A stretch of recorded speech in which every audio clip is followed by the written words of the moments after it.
Hey guys, how are you all? Welcome back to my channel. Today we will see what if Naruto Uzumaki must protect his legacy at all costs. If you enjoy, then please like, share and do comments. Team 9 stood in front of their assigned gate, one of the entrances that led to the Forest of Death. They were waiting for the signal that would announce the start of the second part of the Chunin exam. Silence reigned there as they kept their mouths shut. But that was to be expected. After all, they weren't hailed as the strongest genin team of Konoha for nothing. They knew when to joke around and when to be serious. And in this case they had to be serious. The first part of the exams was interesting to say the least, despite being uneventful. Nothing worth mentioning happened, unless you were named Naruto. He was, after all, an information-gathering specialist. During the test, he gathered much information that would prove useful in the near future. The test consisted in displaying your ability to retrieve secret information from an enemy without being caught or detected. Said enemy could be anything, ranging from a civilian to a ninja. Of course, the Chunin examinee needed to understand the goal of the test in the first place, before even trying anything. Only then was he required to design a ploy to acquire said information by any means necessary, like stealing or cheating. In this case, the information was the answers to the written test given to them. During the test, Naruto had observed the methods used by foreign and local ninjas to cheat, and was sorely disappointed. None of them used a completely undetectable method. The most disappointing, though, was the fact that the Uchiha and the Hyuga weren't disqualified for using their dojutsu, which was clearly visible for anyone to see. But it was to be expected with a village favoring those with bloodline limit. It was a little ironic considering the fact that he himself had been and still was favored because he had a bloodline. Anyway, before the start of the exam, a genin by the name of Yakushi Kabuto, which Naruto recognized as the one who tried to spy on him and his team in the past, gave the other Konoha genins information about the ninjas taking part in this exam. More specifically, Sabaku no Gaara from Suna and Rock Lee from the Leaf. When the Uchiha pried for information about Naruto, the latter immediately used a modified Kawarimi to vanish the card containing information about him, thoroughly disappointing more than one person in the room. The action went unnoticed and in the end, no one was able to find anything on him. And finally, during the written exam, he noticed two ninjas spying on him. The first was the female ninja on the sand team, while the other was a grass kunoichi. Using his Bunsekigan or analytic eye, he learned that the grass kunoichi wasn't who she appeared to be, but someone else because he could see behind her face, the face of Orochimaru the Snake Sanin. That disgusted him thoroughly. He almost lost his lunch there because of it. Nevertheless, he used this great opportunity to analyze the Snake Sanin, hoping to find any weakness or something about him that could help should he be forced to fight against him. He also took care of memorizing his chakra signature, so he could track him easily or be aware of his presence in the vicinity. Team 9 regained their awareness when they heard a high-pitched sound that seemed to come from everywhere. It signaled the start of the second part of the exam. Around the same time, the gate in front of them was swung sideways, giving them a clear view of the Forest of Death. Okay guys, let's go. Lee yelled enthusiastically, before the group jumped on the trees in front of them, to quickly move through the forest. They had already come up with a strategy, which consisted in following Naruto as he guided them to one of the closest team, so that they could steal their scroll. The three were jumping from trees to trees rather quickly, and for anyone who happened to look at them, only a blur would be discernible. They moved like that for a little over 20 minutes before Naruto abruptly stopped, forcing the others follow suit and look around for any threats. When they found none, they stared at Naruto, who was still looking ahead with a frown on his face. "Why have you stopped?" Tenten asked Naruto with a questioning look on her face. "Still looking ahead," he replied. "There is a ninja's team approximately 100 meters from here." "Then why have we stopped that far away?" Lee asked in surprise. Naruto thought for a moment on the way he should answer before making his mind. "Simple, one of them has some talent as a sensor. If we kept moving toward them like we did, he would have sensed us and immediately alerted the others of our presence. Or rather both of your presence, considering you two lack the necessary skill to hide your energy." At first, the two nodded their head in understanding, but when Naruto mentioned their shortcomings, they clenched their fists a little in silent anger. "That bastard," were their thoughts. "Then what are we supposed to do then, oh great one?" The sarcastic tone wasn't lost by anyone, prompting Tenten to muffle her giggles. Naruto didn't pay any mind to it, and calmly moved forward. Simple. Oh, lower one, I will take care of that. Just before he disappeared, leaving no trace at all, not even a smoke, simply nothing. That shocked the two to silence. He is improving every day.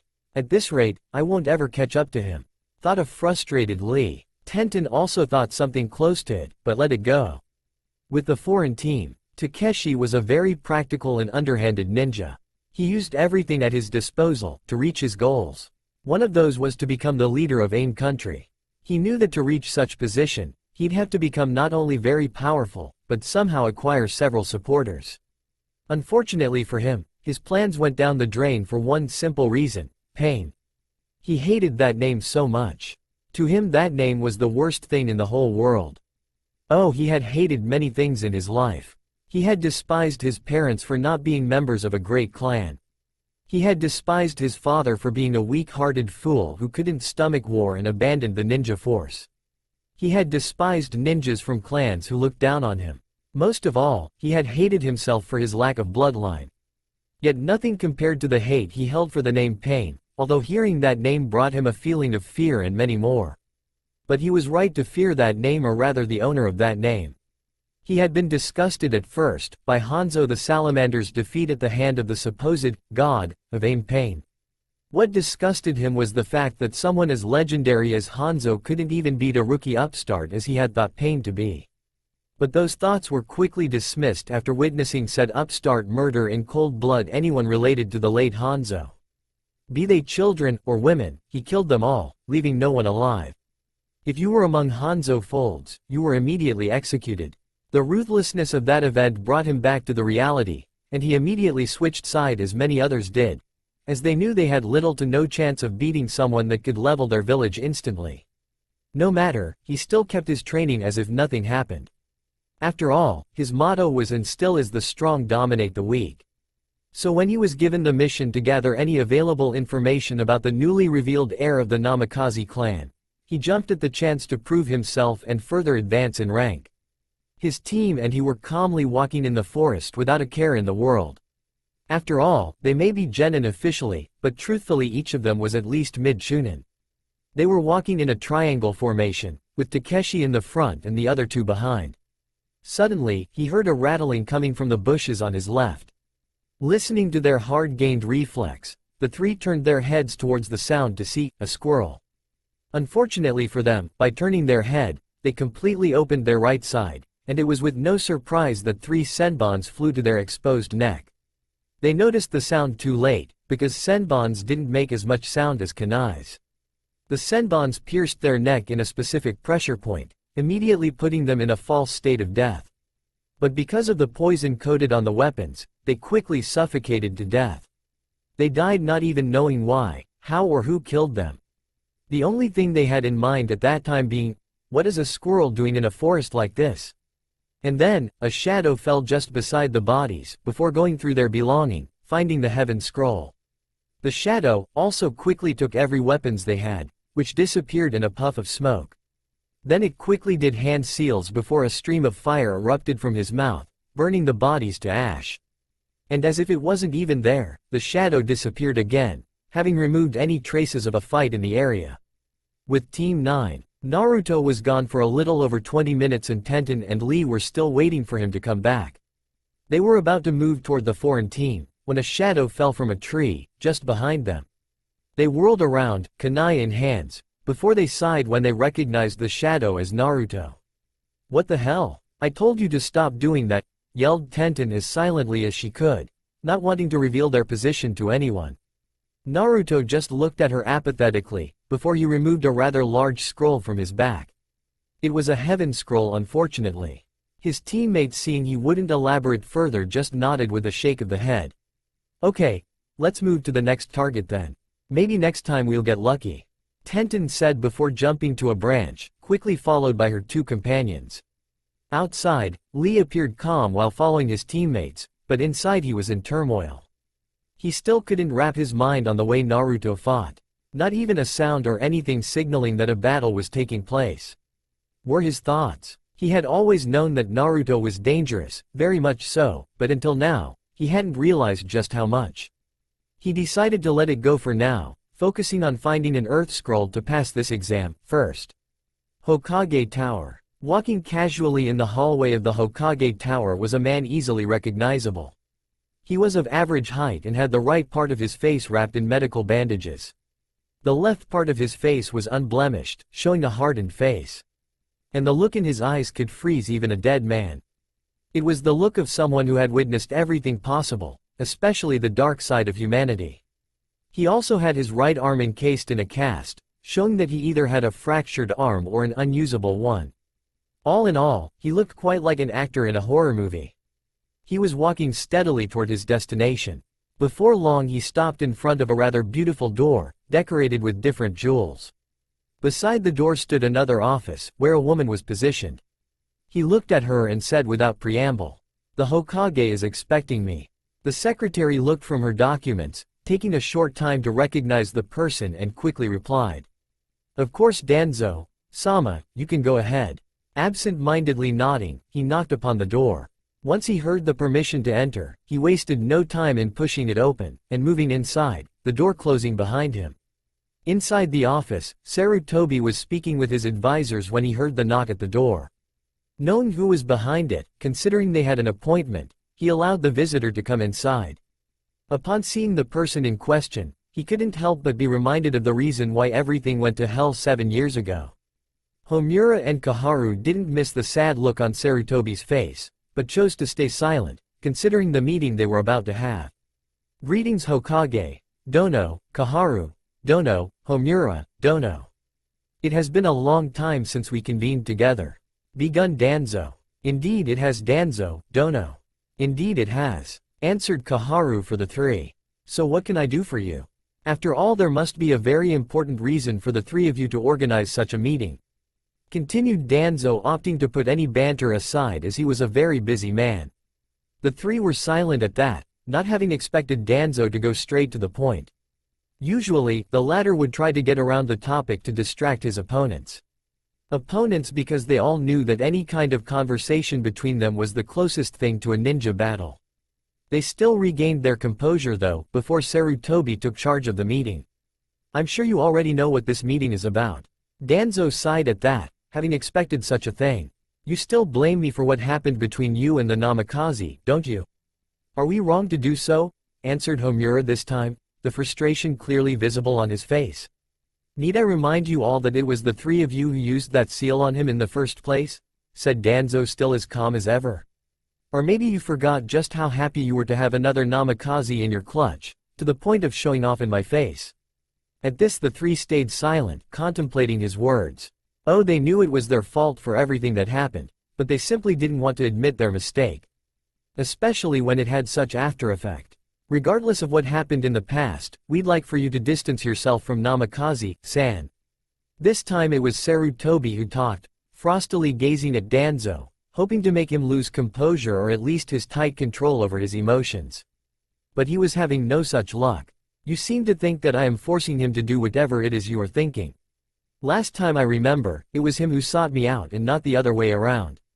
I didn't try to approach him. He came to me, and for a simple reason." At this Danzo smirked a little, which caused those present in the room to narrow their eyes. "And what possible reason would a child like him have to seek you out?" Sarutobi shot. Danzo took his sweet time to answer this. He liked to play around with his former teammates. It made him feel in control of everything. Be in control. That is what he strived for. He wanted to be in control of everything. He didn't like surprise, one of the reasons he created a spying network that almost rivaled Jiraiya's own. Seeing the restless look on the Hokage's advisors and knowing they were at the limit of their patience, he finally answered. "The reason he came to me is that Namikaze and I are alike." Seeing the confused look in Sarutobi's eyes, he proceeded to elaborate. "Namikaze, like myself, thinks that there cannot exist peace in this world. That no matter what, wars will always exist. The only thing we can do is push back the inevitable. He, like myself, saw the way your policy was weakening our village. To take action against this, he did the only thing sensible at the time. He sought after someone, in the higher echelons, who shared his outlook of the world. That is how he came to me.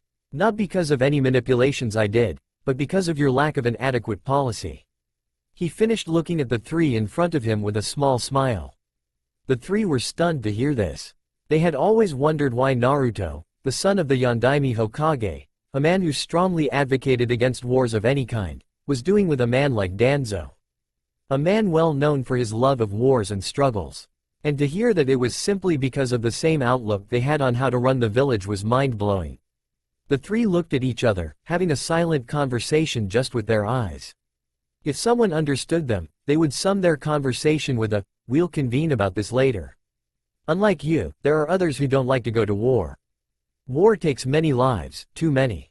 And for what? A simple struggle between two countries or even two persons. Is it not because of this policy that our economy bloomed? You're talking about it as if this policy hasn't showed its worth. Countered Sarutobi, to which Danzo answered by, "You mean, like the incident between the Hyuga clan and Kumo? Need I remind you just how you choose to sacrifice one of our own even though Kumo was clearly in the wrong? At least, it allowed us to escape a war that we had little chance of winning in our state." Sarutobi fired back, "Don't kid yourself. You very well know that if it had come to war, we'd have won, simply because their Jinchuriki Killer Bee wasn't yet as powerful as nowadays, same with their cage. That is just a reason for you to justify your inactions. Speaking of which, remind me what were the consequences of your decisions again," said Danzo with a sneer. Seeing that none of the three were willing to answer, he answered his own question. "We lost a good chunk of our customers, because they thought we were just all talk but no actions whatsoever. Because of this, several minor villages increased their attacks on us thinking our village was weak and trying to take us out. And as always, who got us out of this situation? Root," said Danzo, snarling at the end, having lost any kind of control over his emotions. Just like before, the three stayed silent. What could they said? After all, everything Danzo said was the truth. The consequences of his decision had been dire. The only reason they had recovered from this was because of what happened with Kusagakure. After that event, not only they got their customers back, but also no one wanted to mess with them anymore. "Anyway, unlike you, I have other things to do. So if you will excuse me now," said Danzo, rising from his chair, before walking toward the exit when Sarutobi said, "If you are manipulating Namikaze-san, I will find out and make you pay dearly for this." Danzo, hearing this, didn't even look back at Sarutobi but answered anyway. "You're so focused on finding a way to take back Namikaze. Always thinking that I'm the one manipulating him. Did it ever occur to you that you might be wrong? Do you know which question I'm always asking myself?" He looked at Sarutobi from the corner of his eye and said in an ominous voice. "Which one is manipulating the other?" He finished just before he closed the door, signaling his departure. Inside the room, Sarutobi and his advisors were still in a meeting. Having regained their senses after everything Danzo told them, they were talking in hushed tone. "You think it will be enough to distract him?" asked Homura. "I do. He seemed quite pleased to hear that we're trying to retrieve the Namikaze. He'll be busy with this for a while, giving us ample time to move without his notice," said Sarutobi, smirking. "That is good to hear. But still, what he said at the end had me thinking.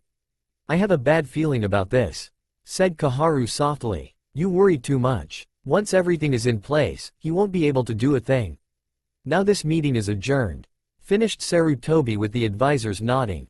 Forest of Death. A day had gone by since Team 9 went inside the Forest of Death, and they still hadn't found the scroll they were looking for. They had encountered 3 other teams after the first one Naruto dispatched.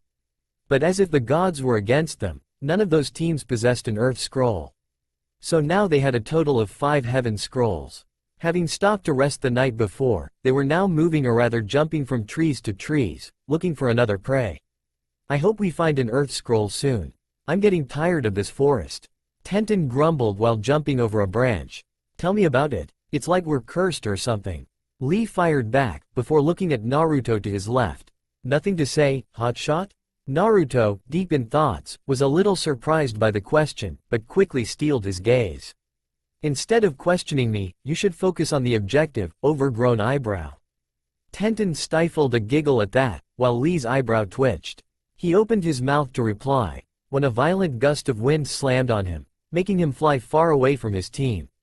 Recognizing the wind for what it was, Naruto and Tenten came to a stop, before looking around them, trying to spot the attacker.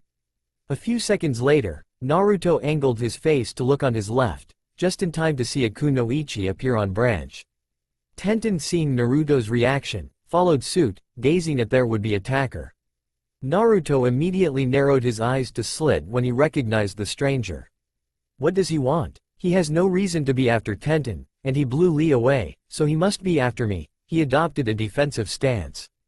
The kunoichi looked amused at the two, as she noticed the shifting in stance from Naruto, quickly followed by Tenten.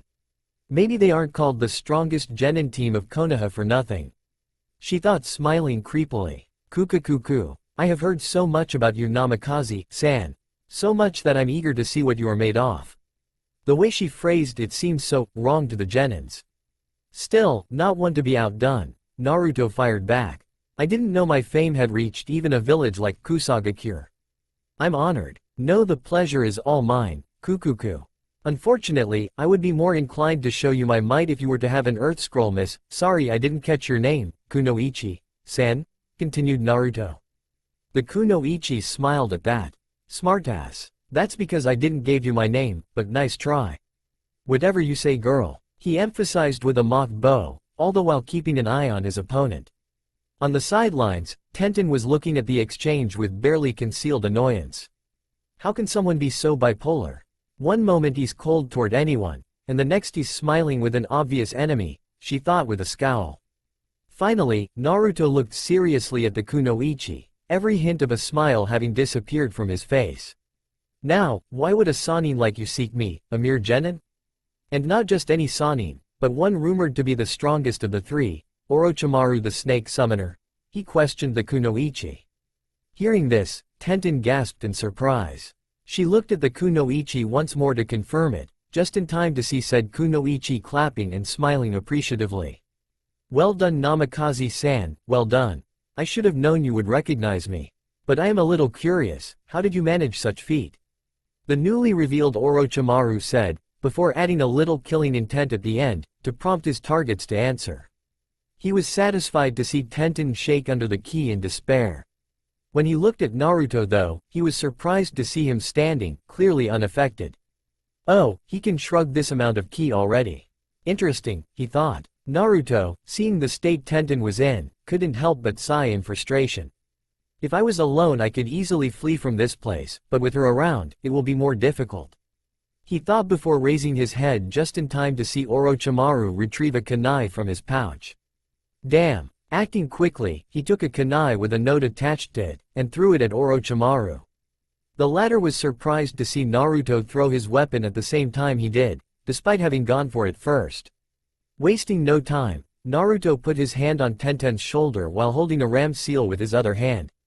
Shunshin no jutsu, he thought just before he disappeared in a swirl of leaves. Meanwhile, the kunai he launched exploded in front of Orochimaru, destroying a good chunk of the tree he was standing on. When the smoke was cleared, there was nothing left behind. Naruto appeared 100 meters away from his last location, and quickly went to work. He put his hand on Tenten's forehead, before sending healing chakra to her. The effect was immediate, as she quickly regained her senses back from the shock she endured when she felt Orochimaru's ki. She quickly looked at Naruto alarmed.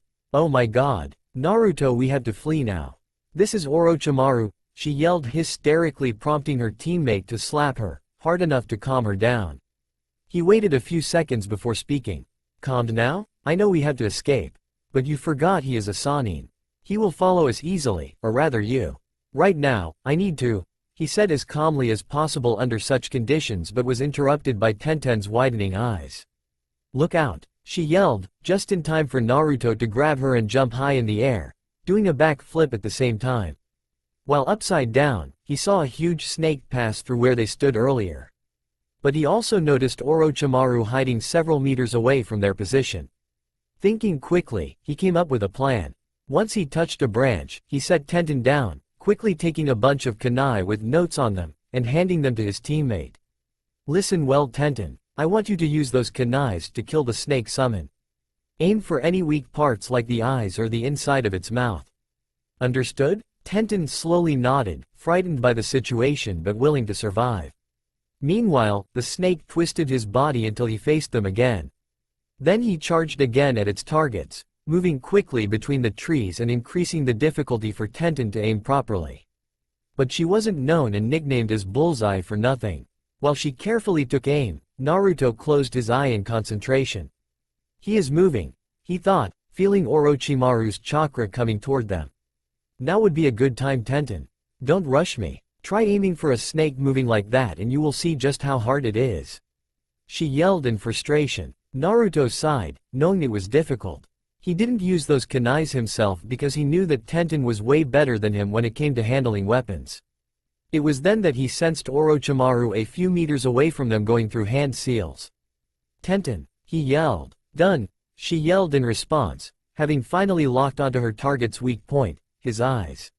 She launched 2 of the kunais, which moved quickly towards their target, perfectly hitting the beast's eyes just before they exploded violently, forcing the snake to dispel, having taken too much damage. At the same time, Naruto quickly went through 4 hand seals, before slamming his right foot on the ground violently. Doden. Dust embrace. He muttered under his breath, too low for anyone to understand. From the impact, a huge amount of dust was lifted, and rose to around 5 meters in height. It covered a good part of the area too. The jutsu was a creation of Naruto. It meant to replace the Kirigakure no jutsu, as he didn't have a water affinity and it would take too much chakra to perform it. Because of the dust, Orochimaru was forced to stop his charge, not wanting to be taken off guard. He immediately went through hand seals and summoned a violent gust of wind to repel the dust, but was stunned to find that it did nothing more than push it a little. It's like the Kirigakure no jutsu. That means I won't remove it easily. A smart move, as I cannot seem to sense his chakra. But he forgot one crucial detail for his plan, he thought, smirking. For his part, Naruto quickly handed Tenten a mask, while he put another one himself. Those masks were prepared specifically for this jutsu. Because of the dust, it was difficult to breathe, and even dangerous for the health. So he designed a mask that worked like Anbu's ones. One of its ability was to filter the air. Now, how can I escape with Tenten? Shunshin is out of question because it leaves too big a trail for someone as skilled as Orochimaru. I could use my special jutsu that allow me to melt with the earth, but I never tried to use it with someone in tow. What about a modified Shunshin? He thought furiously. He was interrupted though, when he sensed Orochimaru charging toward their exact position, alarming he. How does he know where I am? I'm sure he cannot sense my chakra, and I didn't make any sound. He cannot follow me by smell because of the dust, so how? He tapped Tenten's shoulder, urging her to move. She quickly executed herself and took off in a random direction, with Naruto not far behind. That's it. He must be following this because of Tenten's chakra. Damn, seem like I don't have a choice. He quickly stopped Tenten, who looked at him with a questioning look. Then he did 7 hand seals very quickly. Tsuchi Bunshin, he muttered, and a clone took shape on his left. The clone wasted no time in grabbing Tenten's hand and moving through one-handed seals quickly. A dozen or so seals later, he finished with a one-handed ram seal and muttered. Futon. Fujin. Almost immediately after, the clones and Tenten's body were transformed in wind, before they disappeared, leaving no trail of chakra behind, as it was completely different from Shunshin. Instead of turning into chakra, which was why everyone could sense someone using Shunshin, the user turned every parts of his body into the element wind. He thought of this jutsu just now and was happy that it worked. Meanwhile, Orochimaru, who was moving in the dust by locking on Tenten's chakra, was stunned to feel it suddenly vanish. What happened? How could she disappear so suddenly? He thought, frustrated. On the other hand, Naruto finally smiled in glee. Now that she's not here anymore, I can finally fight the way I like. First thing first, I must stop this dust. It's consuming my chakra way too fast. He thought while slowly sinking into the ground, his body gradually transforming into earth. This was currently his most dangerous jutsu, one he created himself. Like the technique Fujin he just created, it was based on a single principle. Normally when ninjas used jutsu, they manipulated chakra outside the body to affect the nature around them. But thanks to his Bunsakigen, he was able to design specific one-handed seals that manipulated the chakra inside the user's body. It was very dangerous, so he thoroughly tested each jutsu he created by using this principle. He made an exception earlier because of the situation they were in. Anyway, this particular jutsu allowed him to turn his body into earth, thus allowing him to fuse with every physical material, and move around very quickly. It had the side effect of completely erasing his existence, as he became nothing more than a part of the nature. Just before he was completely swallowed by the ground, two Tsuchi Bunshin formed and then moved toward their target, while the original stayed inside the earth observing calmly the whole fight in a safe place. Now let me see your secrets, Snake Sanin. A few meters away from Naruto, Orochimaru was looking for his target in frustration, as he couldn't sense Naruto at all. Kabuto wasn't kidding when he said the boy was a demon in stealth. To think that a Sanin wouldn't even sense a mere genin. He was quickly losing his patience as time went by. Suddenly he sensed a barrage of flying weapons coming toward his position, fast. He moved to the side, escaping the senbons he saw pass by him. Another barrage came from behind this time, so he quickly jumped to a branch to take higher ground. Boom! The branch he jumped on exploded, severely damaging him, as he never noticed the exploding note on it, thanks to the reduced visibility. Once the smoke was lifted, only mud was left behind, indicating that Orochimaru was only a clone. One of Naruto's clones, standing upside down on a branch, sighed. He had expected such thing anyway, so he looked for the real Orochimaru, only having to stop feeding chakra to his feet to fall on the ground. Just in time to escape a flamethrower that incinerated the tree he was previously standing on. But it did allow him to find his target position, and quickly moved toward his prey. It wasn't long before he came to the position, only to stop just before an exploding note detonated, almost taking him out too.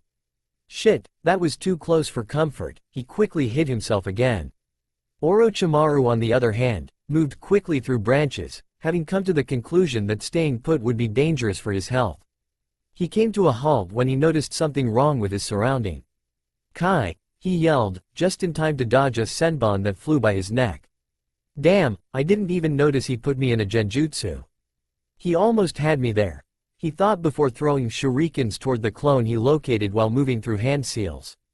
Shuriken Cage Bunshin, he muttered, just before the shurikens transformed in a black rain of weapons. It was then that he heard something that sounded like Doden, Earth's dome. He saw the way the earth moved to form a dome of solid earth, protecting the clone from the rain of shurikens. Not deterred, he went through hand seals again before muttering Kaden, Karyu Enden. Before releasing a huge stream of fire on the dome, heating it, before it disintegrated, incinerating anything inside. Unfortunately, he was forced to stop the jutsu when another Naruto appeared behind him and slammed several times, his palms on his torso. He was propelled toward a tree, and slammed on it. And like before, it turned into mud.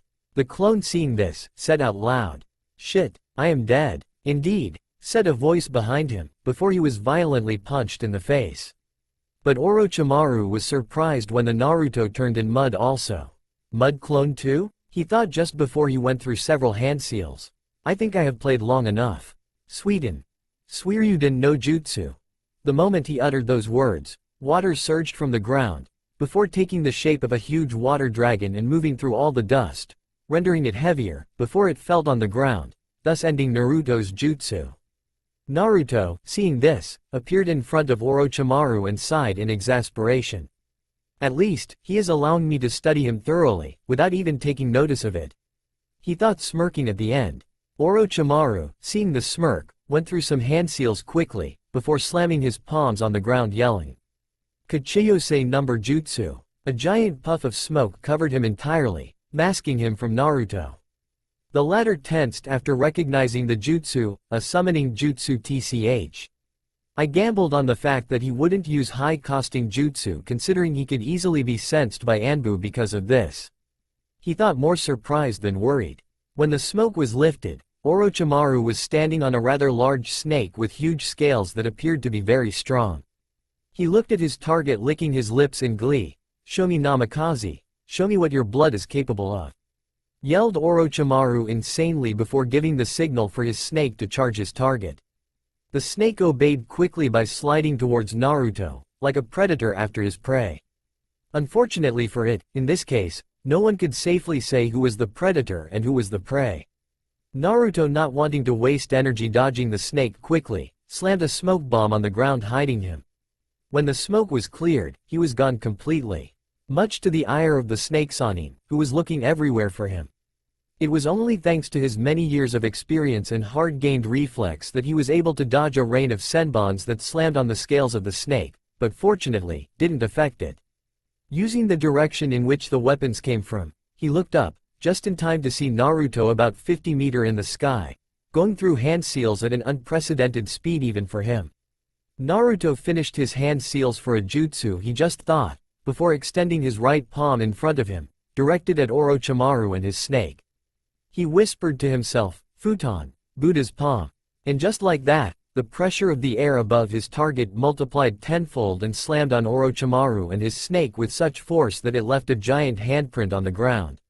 The snake was completely obliterated and dispelled itself, while at the last second, Orochimaru pulled a Kawarimi, escaping the attack, but not without suffering a little from the sudden change in pressure. What the fuck was that? I've never seen such jutsu before. Kukakuku, you interest me even more, Namikaze Naruto, thought the traitor Sanin before looking at the still airborne Naruto. Not wasting any time, he launched 3 kunais at him, after enhancing them with wind chakra. But he was disappointed when instead of hitting their target, Naruto dodged them easily by maneuvering in mid-air using wind manipulation. He couldn't help but be in awe at what a genin was capable of, but quickly got back to the matter at hand, and used a burst of speed to jump in the sky and appear above Naruto, who had his back on him.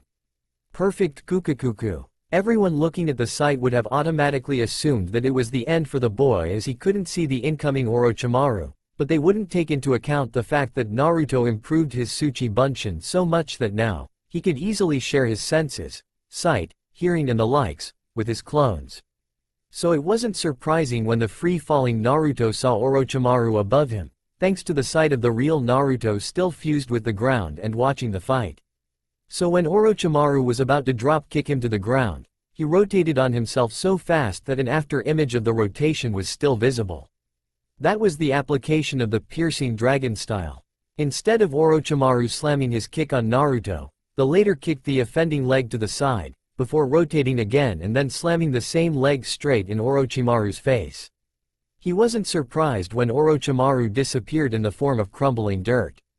Tsuchi Bunshin, he thought before he finally touched ground. I think I learned enough about him, and all those techniques are taking a toll on the original. Note to myself. Find a way to increase my reserves quickly. At the same time, another Orochimaru appeared behind him and pierced him through his gut. Gua, Naruto coughed violently while looking at Orochimaru, who was smirking at him. Kukakuku Naruto-kun, you are strong indeed, for someone your age. But after seeing this, I just simply cannot allow you to live and reach the level of your late father. If only you had accepted my offer. Finished Orochimaru, removing his sword from Naruto's gut quite roughly. He was surprised though when Naruto didn't even flinch and looked at him in the eyes. Orochimaru of the Sanin, I had assumed that someone of your standing would be able to see through the thin veil of reality. But it seems that I overestimated you. He said, still coughing, while Orochimaru snarled. You said that, yet you're the one who is dying. The smugness in his tone was missed by Naruto. To which Naruto just smirked. Don't you see it? Since the beginning of this fight I knew that I couldn't beat you. So I did the next best thing. Orochimaru leaned in anticipation, and a bit unnerved. I goaded you into revealing more about you and your fighting style to me. While, of me, you learned nothing. After all, what would you learn after fighting only clones? Finished Naruto before crumbling in dust, completely stunning the Sanin to silence. He had never felt so humiliated before now. The last time was when he tried to steal Itachi's body, only to be defeated rather easily by the Uchiha prodigy. But this took the cake. He just noticed right now that he never fought against the real Naruto, not even once. And what stunned him the most was that he came close to death several times while just fighting clones. Granted, in a fair fight, he knew that he could easily defeat Naruto, but from the way he saw Naruto fight, a fair fight didn't exist in his vocabulary. So that was how the Snake Sanin, one of the most powerful ninja in the world, was thoroughly shocked and humiliated by a mere genin. Not very far, merged with a tree, Naruto observed the Sanin sink into the ground with his special Shunshin jutsu. He sighed before quickly using his newly created jutsu fusion to convert his whole body into air molecule, to move where his clone took Tenten. All the while smiling at all the information he gained from his fight with the Sannin. I can't wait to use this for my training, he thought smiling before he disappeared in a gust of wind, leaving behind a devastated forest. Tenten sat alone on the treetop, deep in thought. She was contemplating everything that happened since she became a genin. She had always thought of herself as a decent person. She had a few friends in the civilian side of the village. Admittedly a lot more than the friends she had with the ninja counterpart. But understandable as she mostly grew among civilian, at the orphanage. Very quickly, she drifted apart with some of them, as she went to the ninja academy, unlike them. As time went on, she had fewer topics to speak about with them. Again, she wasn't at fault, as she was just trying to reach her dream, no matter how far away it appeared to be, even to this day. At the academy, she quickly figured that she'd have a lot of trouble when it came to learning ninjutsu. Not that she was unable to learn them. No, the issue stemmed from the fact that those jutsus were thoroughly protected, either being declared clan secret or simply classified and only accessible by the higher nins. In others' words, if she wanted access to those jutsus, she'd need to advance in rank. Something rather ironic, when it's known that to rise up the ranks, knowledge of at least some of those jutsus was needed. Coming back to the matter at hand, knowing this problem, she was forced to specialize in something that was easily accessible by anyone, in others' words, taijutsu or weapons. She quickly chose weapons because she discovered she had a very impressive talent and it wasn't the ease with which she could handle most of those weapons. It was something more subtle than that. This ability gave her the nickname of Bullet Eyes.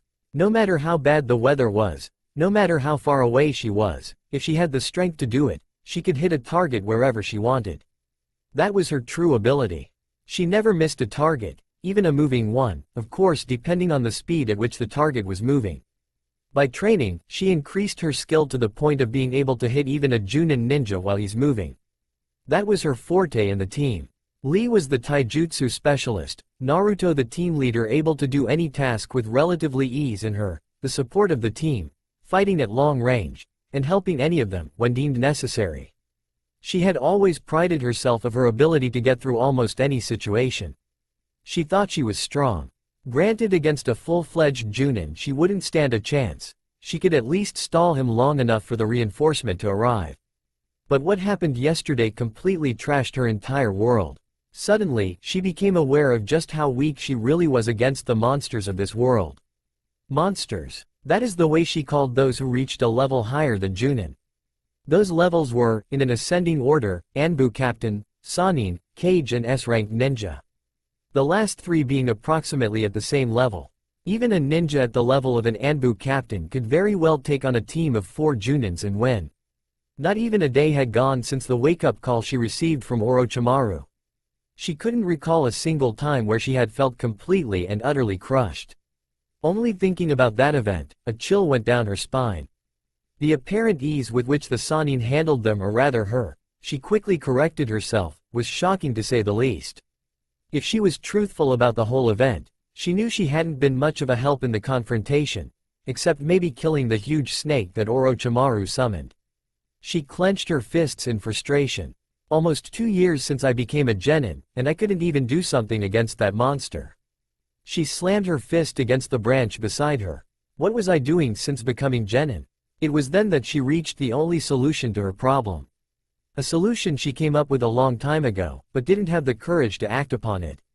The cause being that it required one crucial point. It required of her to swallow her pride. Oh, it wasn't the kind of pride that could be found in an Uchiha, or even a very experienced ninja, the like of an S-rank ninja. No, it was nothing of the like. Instead, it was about her achievement. She had reached this level without any outside help, except of course the academy teacher helped like everybody. That made her very proud of herself, and she wasn't ready to let go of it just yet. Or rather, she wasn't ready at the time, because, now, she reached the conclusion that if she wanted to progress further, she needed outside help. Now came the hard part: who to turn to for help. The first thing that came to her mind was to ask her Junin sensei. But that was quickly dismissed, as she knew that not only Guy was a lot less forthcoming when it came to her, unlike with Rock Lee. But his speciality lays in a branch of the ninja arts that she wasn't very proficient in, and didn't even want to increase her proficiency in. Another solution that came to her mind was to get a recommendation from her sensei to get help from other junins. But the problem was that, like many other ninjas, these junins would be less inclined to help, as she wasn't their charge. Secrecy was also one of the reasons behind this. So this was a no-no solution. That led her with only one solution. Something she didn't really like. But at this time, it was her only way out. It was then that she turned her head to look at the ground. She then saw her teammate, Naruto, sitting against a tree, writing something on a very strange scroll. "Okay girl, it's now or never," she thought before jumping to the ground, in Naruto's direction. Naruto had been sitting there for a long time now. He had reached his teammate position a few minutes after departing from the area where he fought against the traitorous Sannin. Once he found her, the two decided to rest for the night, as he was very tired from his fight. So he put around the area a few batch of detection seals of his own design. They only served to warn him of any breach by an outsider.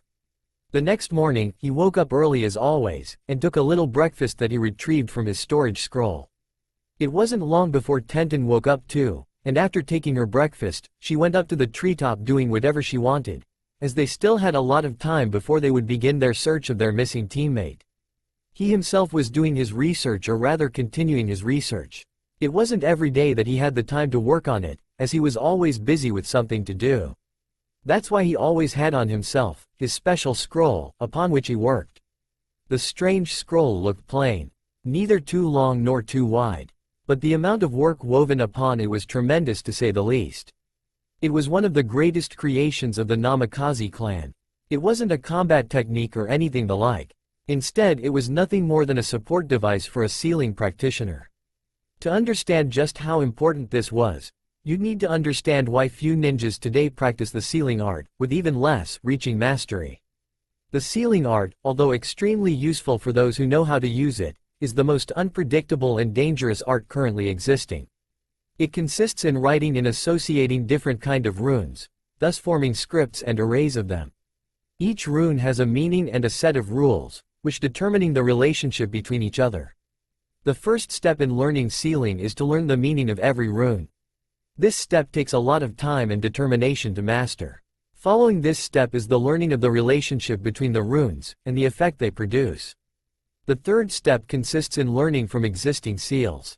And finally, the last step is all about creating your own seals. Very few ninjas reaches the second step. And those who do, usually give up upon starting the third step. They are the ones who duplicate the existing seals and nothing more. The last level, which is usually mixed up with Sealmaster, is reached by about 5 persons for each generation. But coming back to the matter at hand, the problem wasn't the lack of people reaching the last level, rather the dangers that came with the creation of a seal. It's so easy to miss something during the creating process after all, or even misunderstand the effect of a seal. Adding the fact a seal can very well reduce a person's soul to dust, it becomes easy to understand just why no one wanted to mess with the art. This, all the more, increases the value of the Namikaze's creation, for the simple reason that this scroll almost completely nullifies the risks taken when creating a seal. This supposed scroll is covered with so many seals that few can understand half of it. The seals works like an automatic corrector. Every time a wrong or dangerous seal is wrote by the user on the scroll, said seal is highlighted, specifically the wrong part of the seal. Also, to keep the corrector updated, whenever someone discover a mistake not included in the corrector, he adds it to the corrector matrix.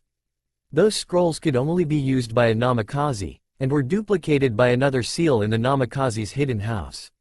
Thanks to it, the clan had been able to quickly advance in the art.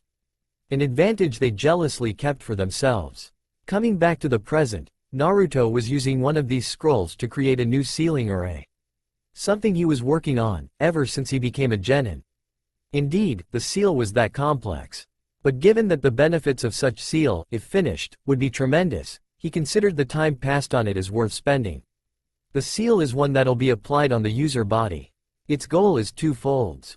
First is the complete control of the opening and closing of the user's tenketsus, with a sub-goal of completely encasing the chakra circulatory system with a sealing array that would strengthen it thoroughly. There were other side effects of the strengthening part, but that was for another day.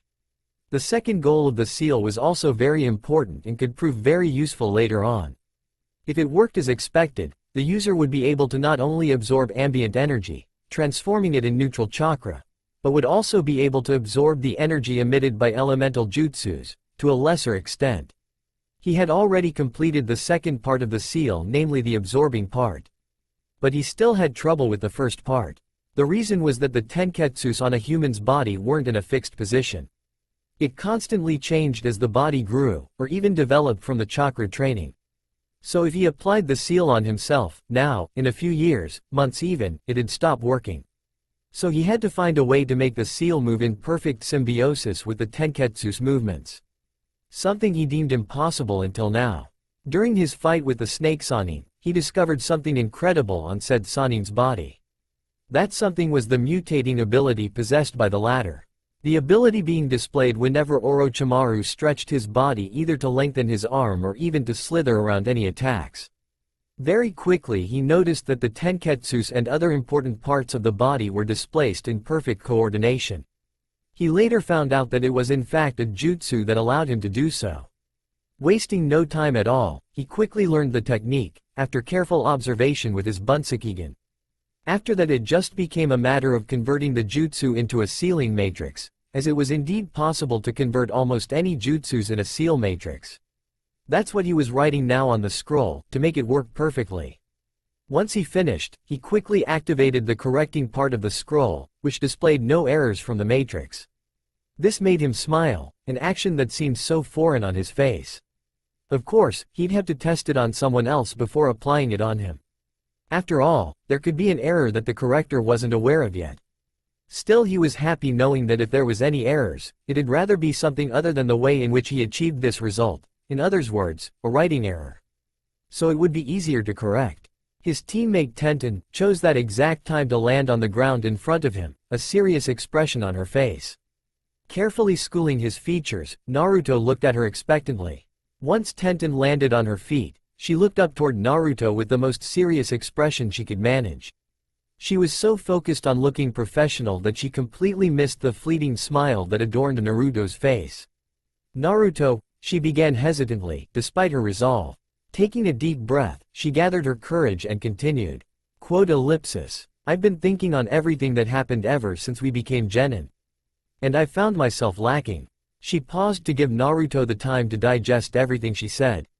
Obviously I've known for a while now that I haven't improved as much as in my earlier days, but I didn't want to admit it. But now after our last fight with Orochimaru, I know that I can't afford not to anymore. All along, Naruto just kept quiet and observed her. Another deep breath and she went on. After thinking about it, I came to the conclusion that you were the only one that could help me, she finally said, looking at Naruto directly in the eyes. She was a little shaken as during all of her speech, Naruto didn't react at all. It looked like everything she said wasn't registered by her teammate. And that frustrated her a little. Can't you show even a shred of emotion? Damn it, she was surprised to hear a sound coming from Naruto's mouth finally. 2 questions. Why should I help you and how would I be able to do so? Questioned Naruto calmly. No emotions were discernible in his speech, so Tenten couldn't guess what he was thinking. I can't give you a satisfying answer when it comes to why you should help me, because, frankly, it's your call. But know that, should you help me, I'll be extremely grateful, and will do my best to repay you. Concerning the way you could help me, that's very simple. I know that I am not the taijutsu type, or even the medical type. But you could help me in many others departments, such as ninjutsu, genjutsu, or anything you deem okay to teach me. She said with apprehension, fearing his reaction. Nonetheless she held hope that Naruto would find it in himself to help her. And if he did it, she really would do her best to repay him. Naruto, for his part, was thinking over the words of his teammate and couldn't help but smile a little in his mind. Of course, on the outside, he was still as stoical as ever. What made him smile was the fact that he had always thought of Tenten as a kunoichi with potential and that she didn't exploit it to the maximum of its capacity. After all, it wasn't every day you found someone that could always hit her target in bullet eyes, every time she tried. The only thing that kept him from helping her was her pride. Oh, he had noticed her pride very quickly, not that she hid it. This emotion was a bother to him. Another problem was her high fanaticism when it comes to anything related to the slug Sanin. He couldn't and would never help someone that thought highly of Tsunade. His reasoning was his own and he would never disclose it to anyone. Not yet anyway, he thought. Coming to a decision, he focused again on Tenten before opening his mouth. I'll think about it. Before rising from his position on the ground, as it was time for them to depart from this place and look for their missing teammate. Tenten hearing this was a little disappointed, but her mood quickly rose up when she heard Naruto's parting word. But you will need to show me just how serious you are about it. With Team 7. Team 7 was made of 3 members not including their sensei. They were Sakura Haruno, Sai and Sasuke Uchiha. Each member was very important to the team in their own rights. Not that their worth was easily discernible at first sight. First was Sai. Nothing worth mentioning unless you took a closer look. The boy was the focus of many strange events. One of them was the fact that he was always present whenever his teammate, the Uchiha, was in trouble. If he wasn't a guy and didn't have any inclination for males, many would assume that he was stalking the Uchiha. Another strange thing about him was the fact that he didn't go the academy like the other genins. He just appeared at the genin exams, having been sponsored by an unknown entity, for a spot in the graduating members. But the strangest and creepiest thing about him was without a doubt his smile. If there was one thing everyone knew about him, it was the perpetual smile that adorned on his face. No one ever saw him without said creepy smile plastered on his face. It went to a point where many wouldn't recognize him without him having that smile. Then there is Haruno Sakura, the only girl of the group. Now some would assume that she would be given a hard time by the other members of her team as she was the only girl. But they would be far from the truth. The truth of the matter was that she was the self-assumed vice-captain of the team, with Sasuke as captain. Going by her words, you would reach the only conclusion available. She was a fangirl. Indeed, if you were looking for her in the village, you just needed to find Sasuke, and you will be certain that she is close by. She was always chasing after him, praising him at every opportunity she got, even when the latter wasn't deserving of any praise. Like her teammate Sai, she had a distinctive feature about her. Her hairs were pink. Indeed, very strange in the shinobi world where almost everyone, including the civilians, did everything they could to appear unnoticeable. But, apparently, it was a feature present in every Haruno. No one knew the reason behind it. After all, you must have angered the wrong person to get cursed like that. That was the thought of many. And finally the last member of the team, Uchiha Sasuke, last, loyal, Uchiha of Konoha. Last possible wielder of their Kekkei Genkei, the Sharingan and many other such titles. If you were to ask a civilian who Sasuke was, the first thing they would say was something along the lines of, he is the greatest genius to have ever come from Konoha. But if you were to ask a ninja, they would ask you in return and with a straight face, are you talking about that pseudo-genius? You didn't need to be a genius to understand that Sasuke was very much liked by the civilian part of the village, but when it comes to the ninja part, he was nothing more than another genin hopeful with only his ego to boast. Oh, he was gifted, that was for sure. After all, he didn't become the rookie of his year by being a weakling. But he was nothing compared to the genius that Konoha was famous for. But I digress. At the moment, Team 7 was in a precarious situation. During the beginning of the Forest of Death part of the exam, they met with none other than Orochimaru, the Snake Sanin in person. A man, if you could even call him that anymore, that very few even among the Junin wanted to meet. It was a wonder how they had survived such encounter. Back to the matter at hand, among the team, the only one still standing was Sakura. In fact, the other two were unconscious. She was standing in front of a cave she found. Inside the cave, lying on the ground were her two teammates Sasuke and Sai. Sasuke was unconscious ever since the snake freak, as she called him, bite him on the neck. Sai on the other hand lost consciousness after being manhandled by Orochimaru, when he tried to defend his teammates. She has been forced to stay awake all night, watching after her teammates, just in case another team tried to take them out when they were knocked out. That is why she was trying desperately not to close her eyes. The only thing that slightly comforted her was the devious trap she put around her position, in hope of either alerting her of an intruder or taking said intruder out, thus escaping a confrontation she wasn't ready to partake in at the moment. Unfortunately for her, she forgot that in the shinobi's world, nothing ever goes as planned. And every bad things that can happen, will happen, as Murphy once said. Not far from Sakura's position, crouched behind a bush, was a team from Oto no Kuni, the newly created shinobi village of the sound. The team was composed of 2 guys and 1 girl. One of the male had medical bandages wrapping most of his face, only revealing his left eye. He also wore a strange poncho and a snake-patterned scarf around his neck. What was interesting about him was the large amplifier on his arm. The girl in the team also had a snake-patterned scarf around her neck, with the sound headband proudly displayed on her forehead. She had long black hairs that fell on her shoulders. The last male too had the same scarf and the same headband on his forehead. On the other hand, he had some protections on each of his cheeks that seemed to cling on his face. They were talking in hushed tones, as to not disclose their position. "Does any of you see the target anywhere?" the only female asked to her companions who seemed to be searching for something. "No, not yet anyway. But considering that girl is teammate with our target, he is bound to be somewhere close," answered the one with the amplifier. "What about the cave the girl seems to be protecting? Maybe the missing members of her team are inside," the last male said. "Yeah, they must be inside of it. But why would she keep guard only by herself, the whole night? Maybe the others too aren't in the best shape. A good thing for us. We should take advantage of this," the girl said with a smirk on her face. The others too nodded, and were about to move, when the one with the amplifier raised his arm, halting them. The other two, wondering what was going on, just observed their teammate who seemed to be rummaging inside his backpack. A few moments later, he removed his hand from the pack, with a brown rabbit. And then he did a shocking thing. He attached an explosive tag on the back of the rabbit, in a way that completely hid it from sight. The others couldn't help but wince a little for the poor rabbit. "Don't you think it's a little too much, Dosu? Everything dies one way or another. The only thing that differs is the time and manner in which they die. So why should I feel bad about this? Instead, the rabbit should thank me for saving him from a tiring life," the newly revealed Dosu said with complete apathy. Surprisingly, none of his teammates reacted, showing that either they were already used to this Dosu, or they simply didn't care one bit. Dosu ushered the rabbit towards the lone girl sitting in front of the cave. Said girl was looking around with half-opened eyes, a result of her keeping guard the whole night. Fortunately, she was still awake enough to notice the innocent-looking rabbit closing on her. "Oh no, if it keeps going in that direction, it will reveal my trap."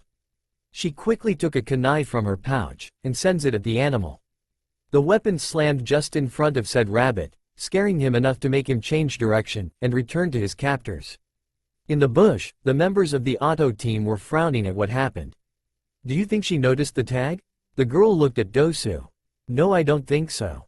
She must have done this for another reason." And the simple action of scaring a rabbit made them look more closely around the area the rabbit was before. It wasn't long before they found the reason behind Sakura's action. There is a trap there. She must have scared the rabbit away, to stop it from revealing the trap she lays there. Smart girl, she is. Anyway, I think we have wasted enough time now. What do you say? We make a frontal attack, Zaku, Kin. Dosu said while moving towards their target, followed closely by his teammates. Sakura, who was a little alert now since the episode with the rabbit, immediately noticed the Otto team, and couldn't help but curse the heaven for her bad luck. Great, that's the team that tried to kill Kabuto at the written exams. She thought, focusing on them and their every moves. Zaku, being the impatient one among the others too, was quick to move towards Sakura, taking care of dodging the trap laid on the ground. All the while, smirking like a predator about to gut his prey. Unfortunately, he shouldn't have underestimated her, as just after having crossed the trap, he activated another one by putting his foot on a hidden thread. The thread, which was very sensitive and buried in the ground, was cut suddenly, causing a chain-like reaction with the end result being a huge pointed wood moving toward the shell shocked Zaku. Zaku's eyes widened when he saw the incoming wooden weapon. Shit, I won't move in time, he thought with bulged eyes. The wood kept coming closer and closer, until it was just in front of him, causing him to close his eyes waiting for the blow. He waited and waited, but felt nothing, prompting him to open his eyes in confusion. And what he saw surprised him. Because, standing in front of him, was his teammate Dosu with his right arm outstretched, as if he just punched something. Which wasn't far from the truth because in front of him, on the ground, was the remains of the wood that came close to impale him. You should be more cautious, Zaku. How many times do I have to tell you that? A frustrated-looking Dosu turned to Zaku after saying that. Zaku, having regained his calm, couldn't help but voice his displeasure. How the hell was I supposed to know that the bitch laid another trap? Maybe by simply removing your head from your ass, smartly remarked Kin, much to Zaku's displeasure. During their little banter, Sakura was observing them, growing alarmed. If only the other one hadn't reacted quickly and destroyed the wood, I would have a better chance than now. I am so screwed, she thought desperately. Dosu, having enough of the insults his two other teammates exchanged, turned to look at Sakura. Because of the bandages hiding most of his features, it was almost impossible to read his facial expressions. He opened his mouth to say something but was interrupted by Sakura.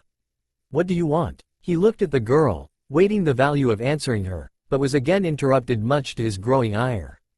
Little girl, just give us your teammate the Uchiha, and we will leave you alone. And pray tell me what you will be doing to him if I hand him over. We will of course relieve you of the burden he must be to you. Sakura couldn't help the snort that escaped her mouth after hearing what Zaku said. The worst was that even his own teammates were slapping their hand on their forehead at his apparent stupidity. Or was it arrogance? She didn't know, and couldn't find it in herself to care one bit. Let me make this clear. You want me to hand over Sasuke-kun, my teammate, so that you can relieve me of my supposed burden?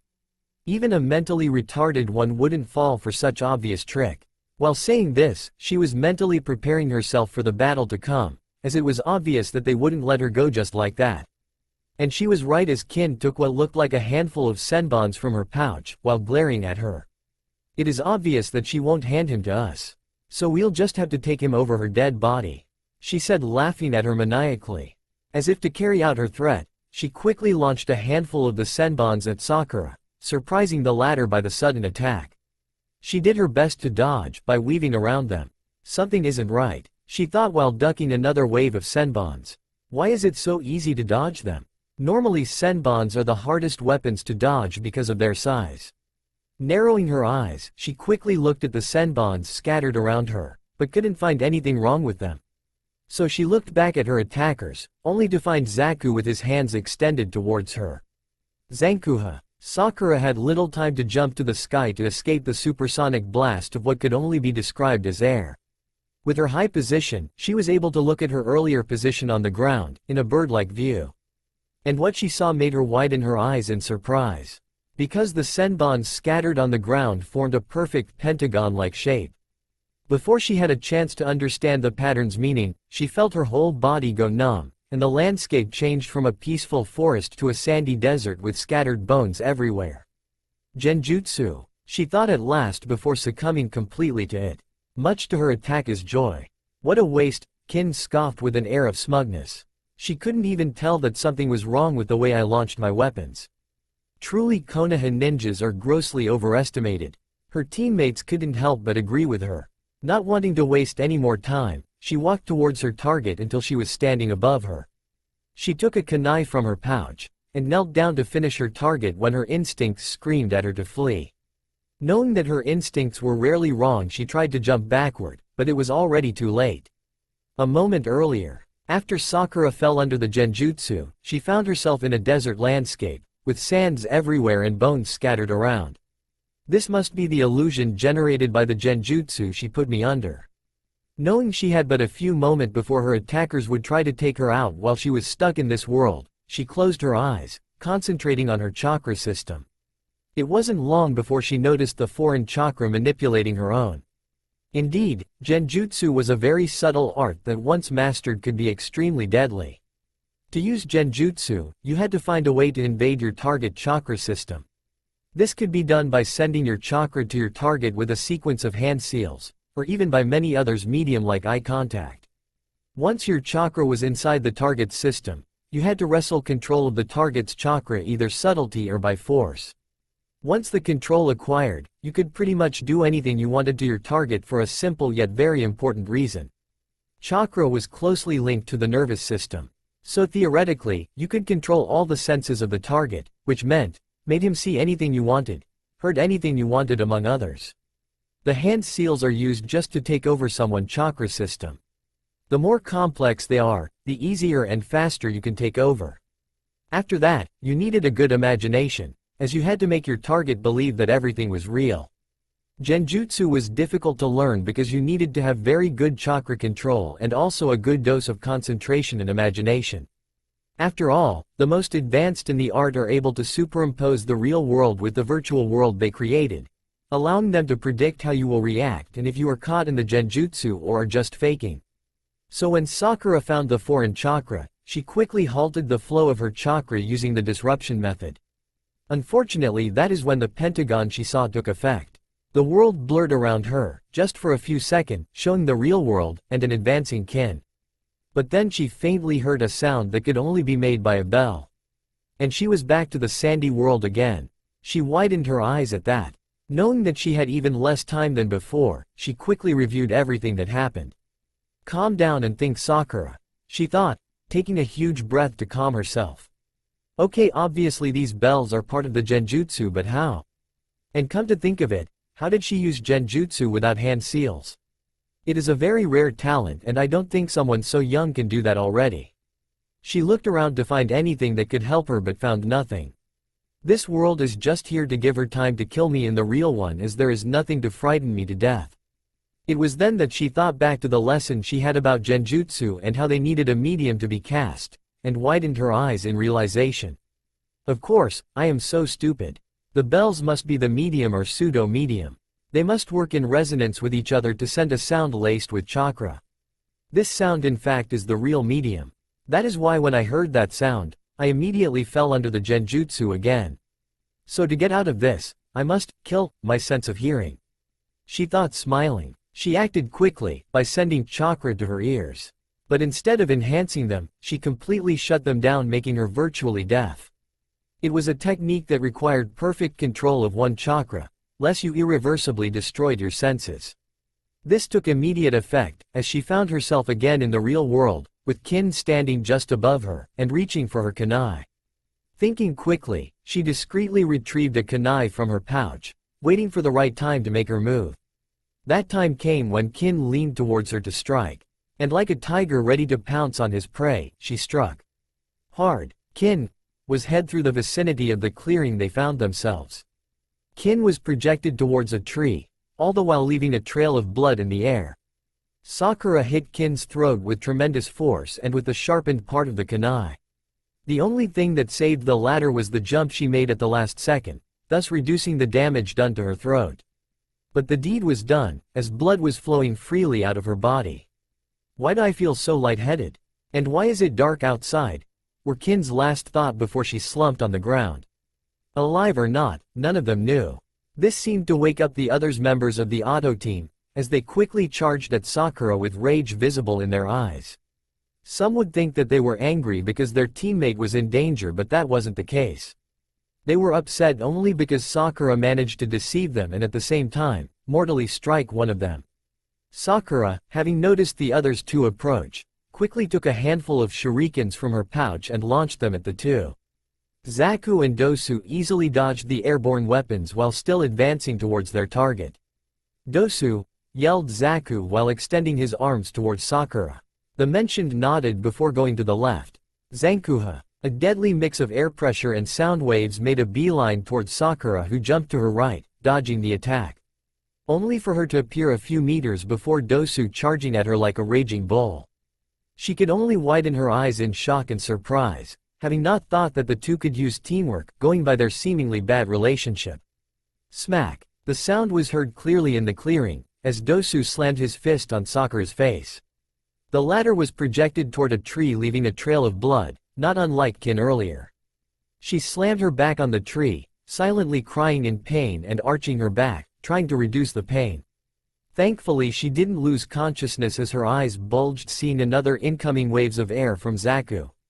Thanks to her hard-gained reflex, she had time to make the hand seals for the Kawarimi, disappearing in a not-so-silent puff of smoke.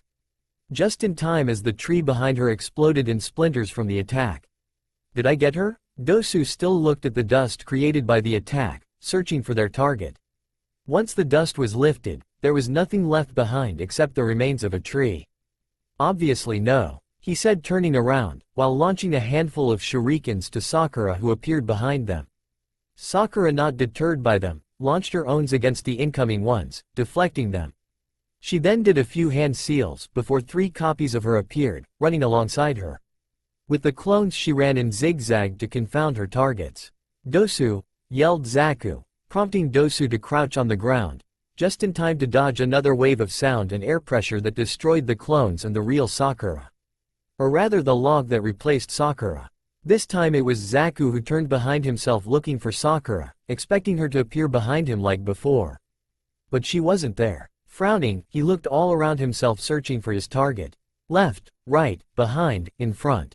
Nothing. It was then that he widened his eyes, as a shadow covered him. He looked above, already knowing what he would find. And indeed, Sakura was falling toward him, with a kunai at the ready. He smirked knowing that she wouldn't have time to reach him before he could strike, which he did by launching another handful of shurikens at Sakura. He then immediately turned to look around, expecting Sakura to replace herself again. But that was his mistake, as the latter moved her arms in front of her, protecting her vitals. A few of the shurikens touched her, but it was nothing she couldn't endure.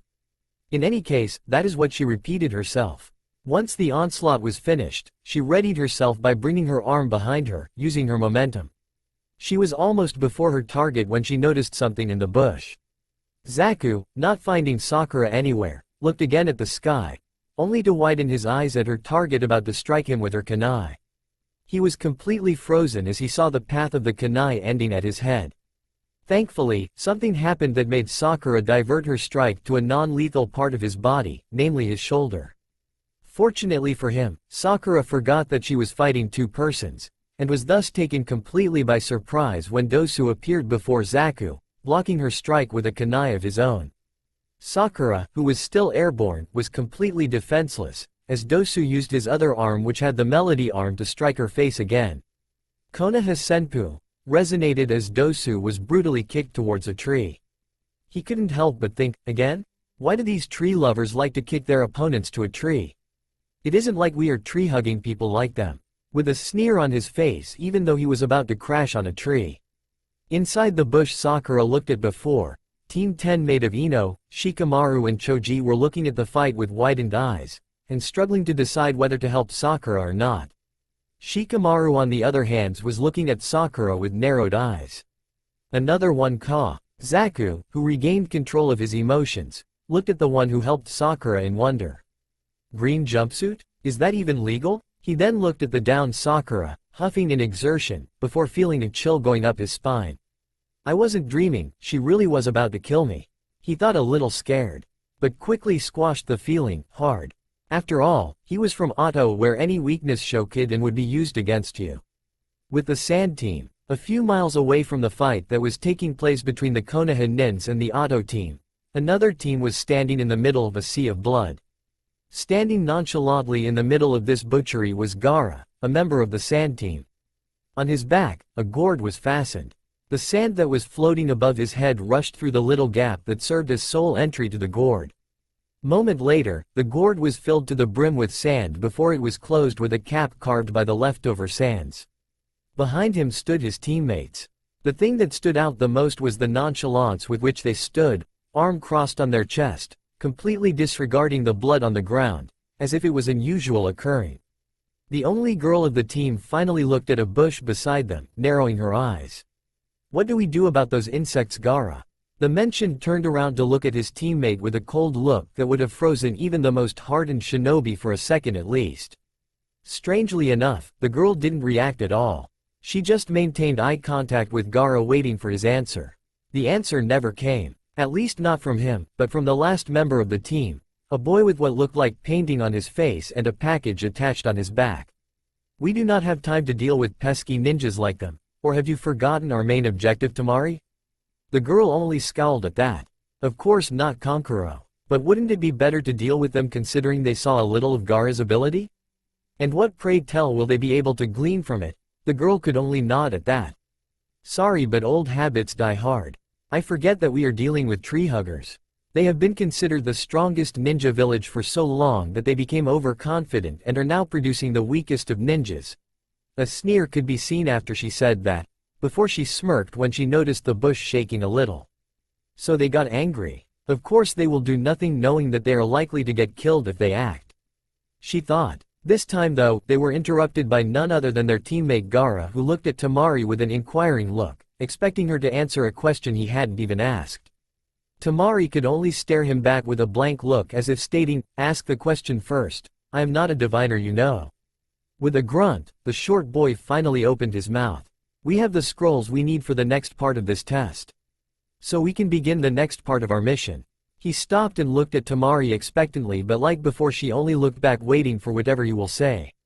Continuing in the same monotone. "Can you locate the target?" This time Temari understood, and quickly brought her right hand in the ram seal, before closing her eyes in concentration. Outside, everything was still the same, while in Temari's mind, she was now seeing all around herself in a black and white background. The only things that were colored were a few random spots here and there, including her team and the team in the bush. This was an ability she had had since her birthday. Oh no, it wasn't the ability to sense chakra like sensors could. In fact, it had nothing to do with it at all. Of course, it served the same purpose but in a different way. While sensors were able to sense chakra around them and even track someone by locking on the target's chakra, she on the other hand could sense materials around her. More precisely, metal. Indeed, she could sense any kind of metal around her, in a 1-mile range. At first her vision wasn't as clear as now.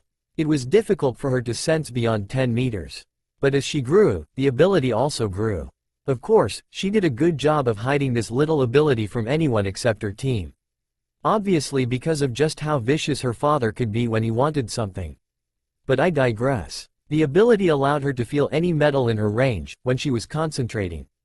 Considering the amount of metal ninjas carry, it was safe to say that few could sneak past her. The only issue was that she couldn't differentiate people, as they could have the same kind of metal as another person. So to overcome this problem, she came up with a metal that was almost impossible to find anywhere. And now she just had to mark her target by putting a sample of it on their bodies, before she could track them easily. Concentrating on the metal she was looking for, she extended her range to the limit. After a minute or so, she opened her eyes with a frown on her face.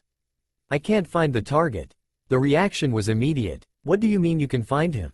I thought you marked him?" Kankuro asked, looking surprised more than anything.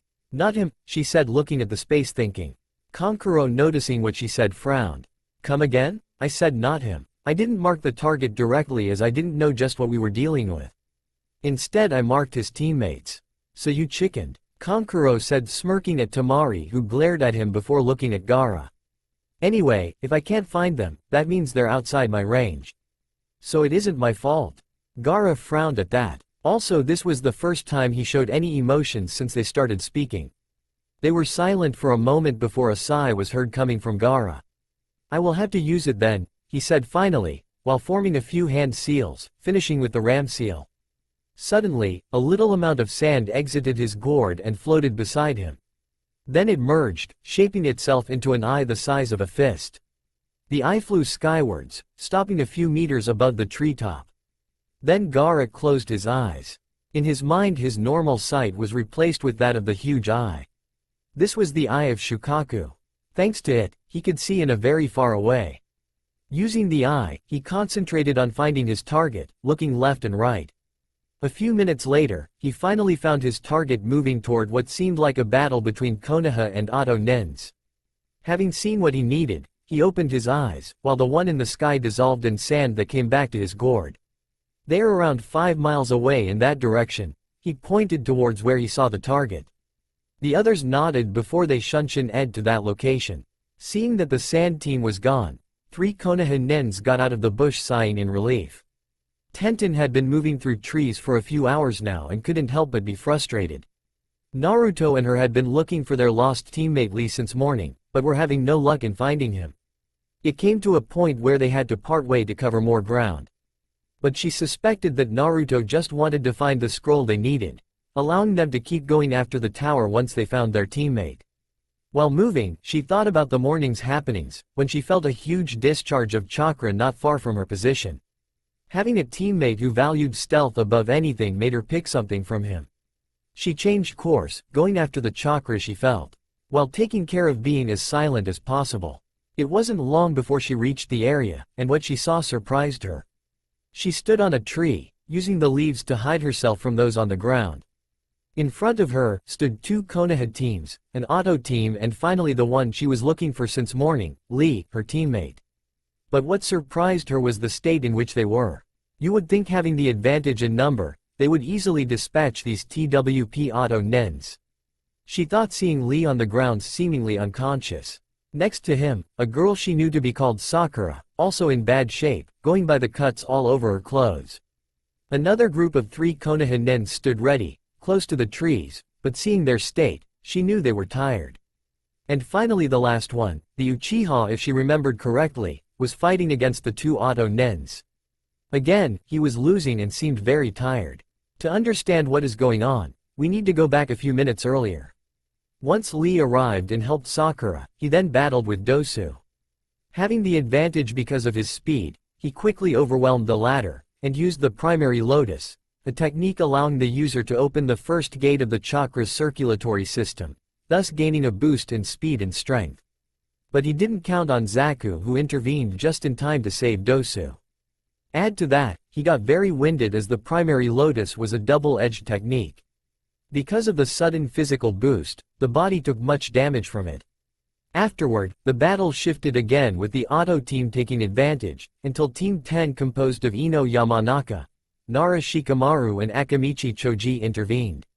This resulted in a fight between the 2 auto nens and Team 10, as Lee and Sakura were too tired to fight. Despite the clever ruses they used, they didn't succeed in defeating their opponents. Instead they were the one in danger thanks to the strange ability Dosu possessed, allowing him to generate and amplify sound at different frequencies.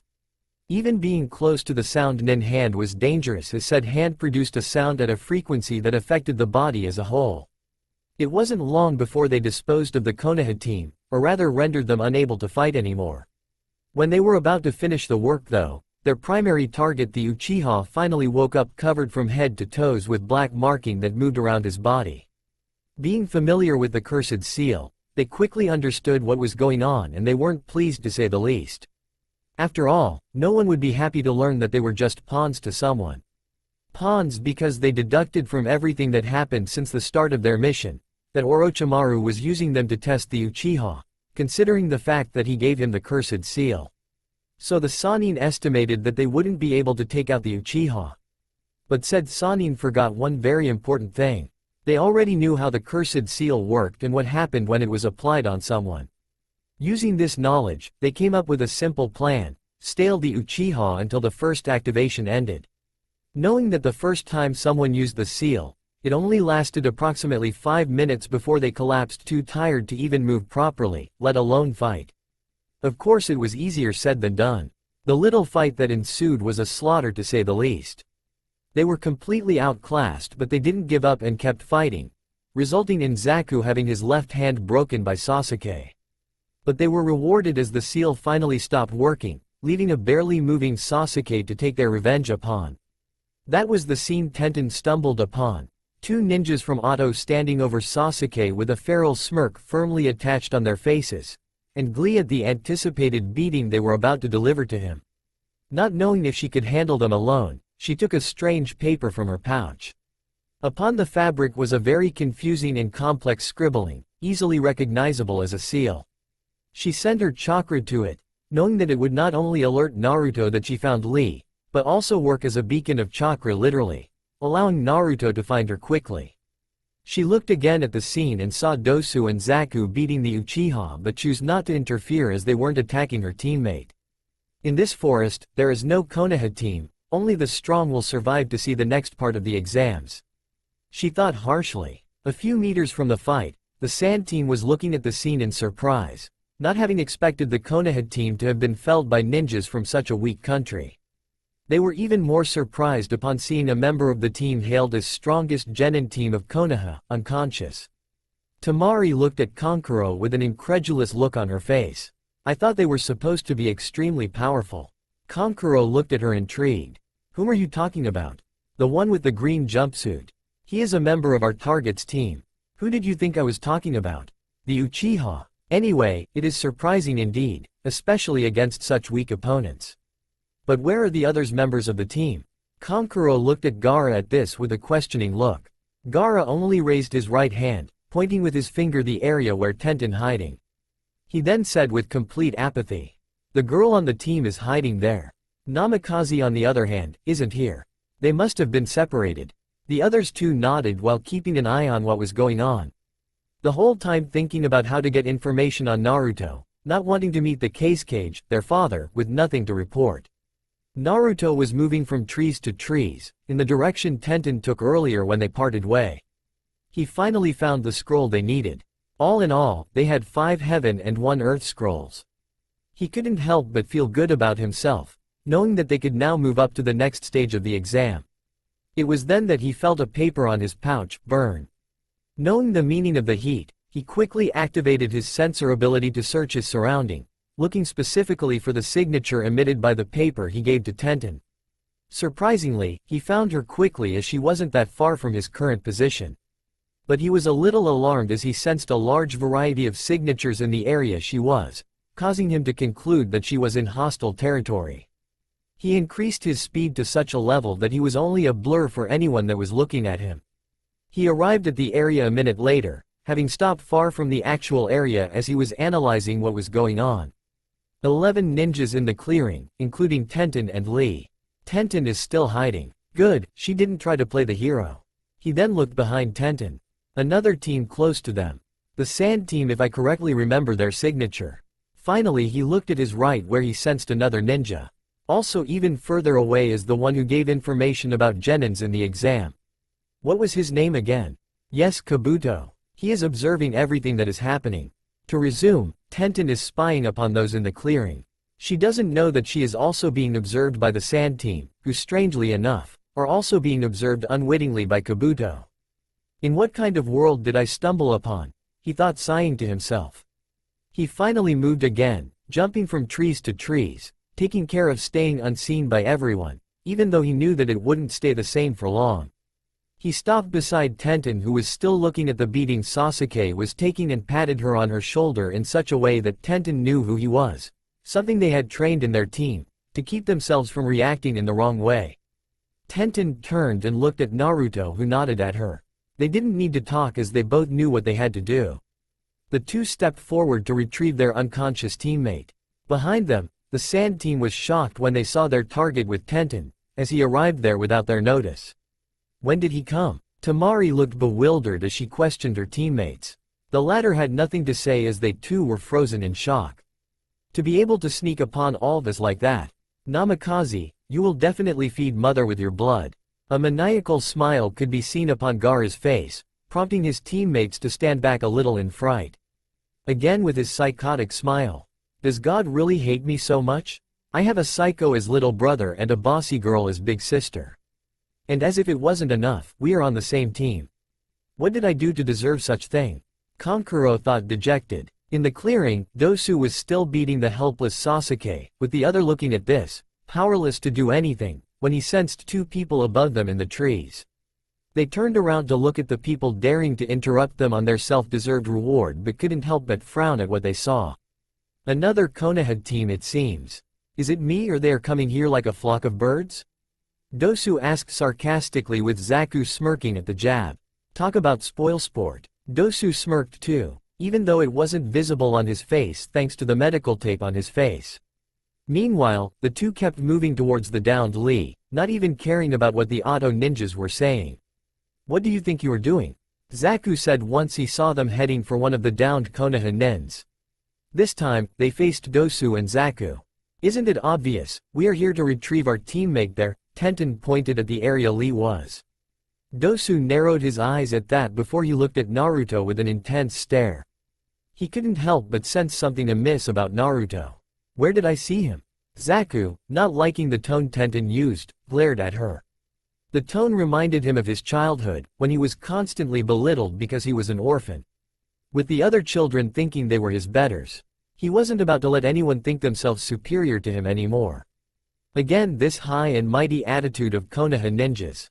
He said with distaste, always thinking they are superior to anyone not from Konoha. I have news for you, bitch. In the real world, ninjas like you are always the first to die. Tenten looked at him with an incredulous look. Has he lost his mind or something?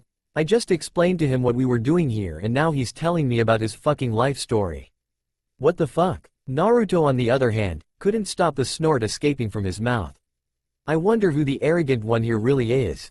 Unfortunately, the snort was noticed by the Auto ninjas, and this only served to increase their anger.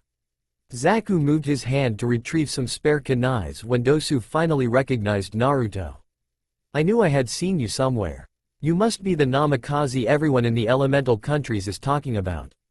The son of the Yellow Flash. He exclaimed, inciting a gasp of surprise from everyone actually in the clearing, as it was the first time most of them saw him. So this is him? How troublesome. At least they will help. Maybe, Shikamaru thought while looking at what was going on. The other members of his team were also happy. After all, in their conditions they would gladly accept any help they could receive. So it is him, the supposed strongest genin in Konoha? I don't see anything that set him apart from us. Sasuke thought while raising his head, looking at the new incomers. Even raising his head was painful after the beating he received.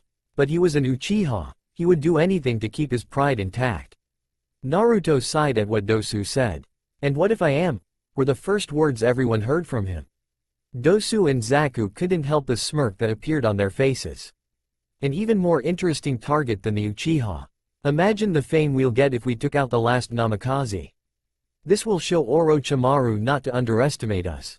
Both Auto Nins thought. A creepy thing, considering they had the same thought at the same time. Zaku finally spoke again, looking at Naruto with glee. If you are, then we will just take care of you like we did with the others here. He gestured to the beaten team 10 and 7. He then turned to Dosu. Dosu, can you imagine what will happen if we were to tell our superiors that we took out the Namikaze? The glee on Zaku's face seemed contagious, as Dosu also sported one himself, hearing what Zaku said. I know Zaku, I know. Tenten couldn't help but roll her eyes at what she was witnessing. Excuse me, but are both of you idiots or something? Dosu and Zaku looked at her again with incredulous eyes. I couldn't hear you correctly. What did you said? Zaku asked, trembling with suppressed rage.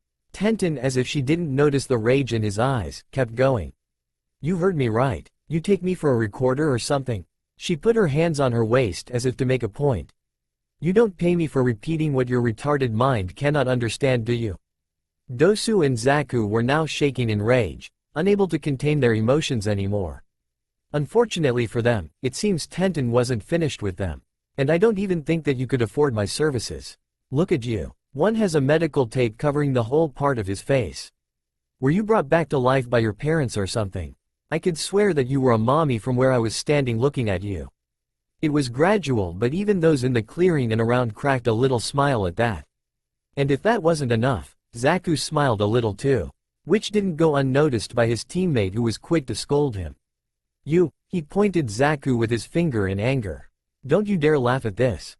You are with the Konoha team or what? Zaku quickly rose his hand in defense, but before he could speak, someone spoke again. That person was someone they were beginning to hate with passion.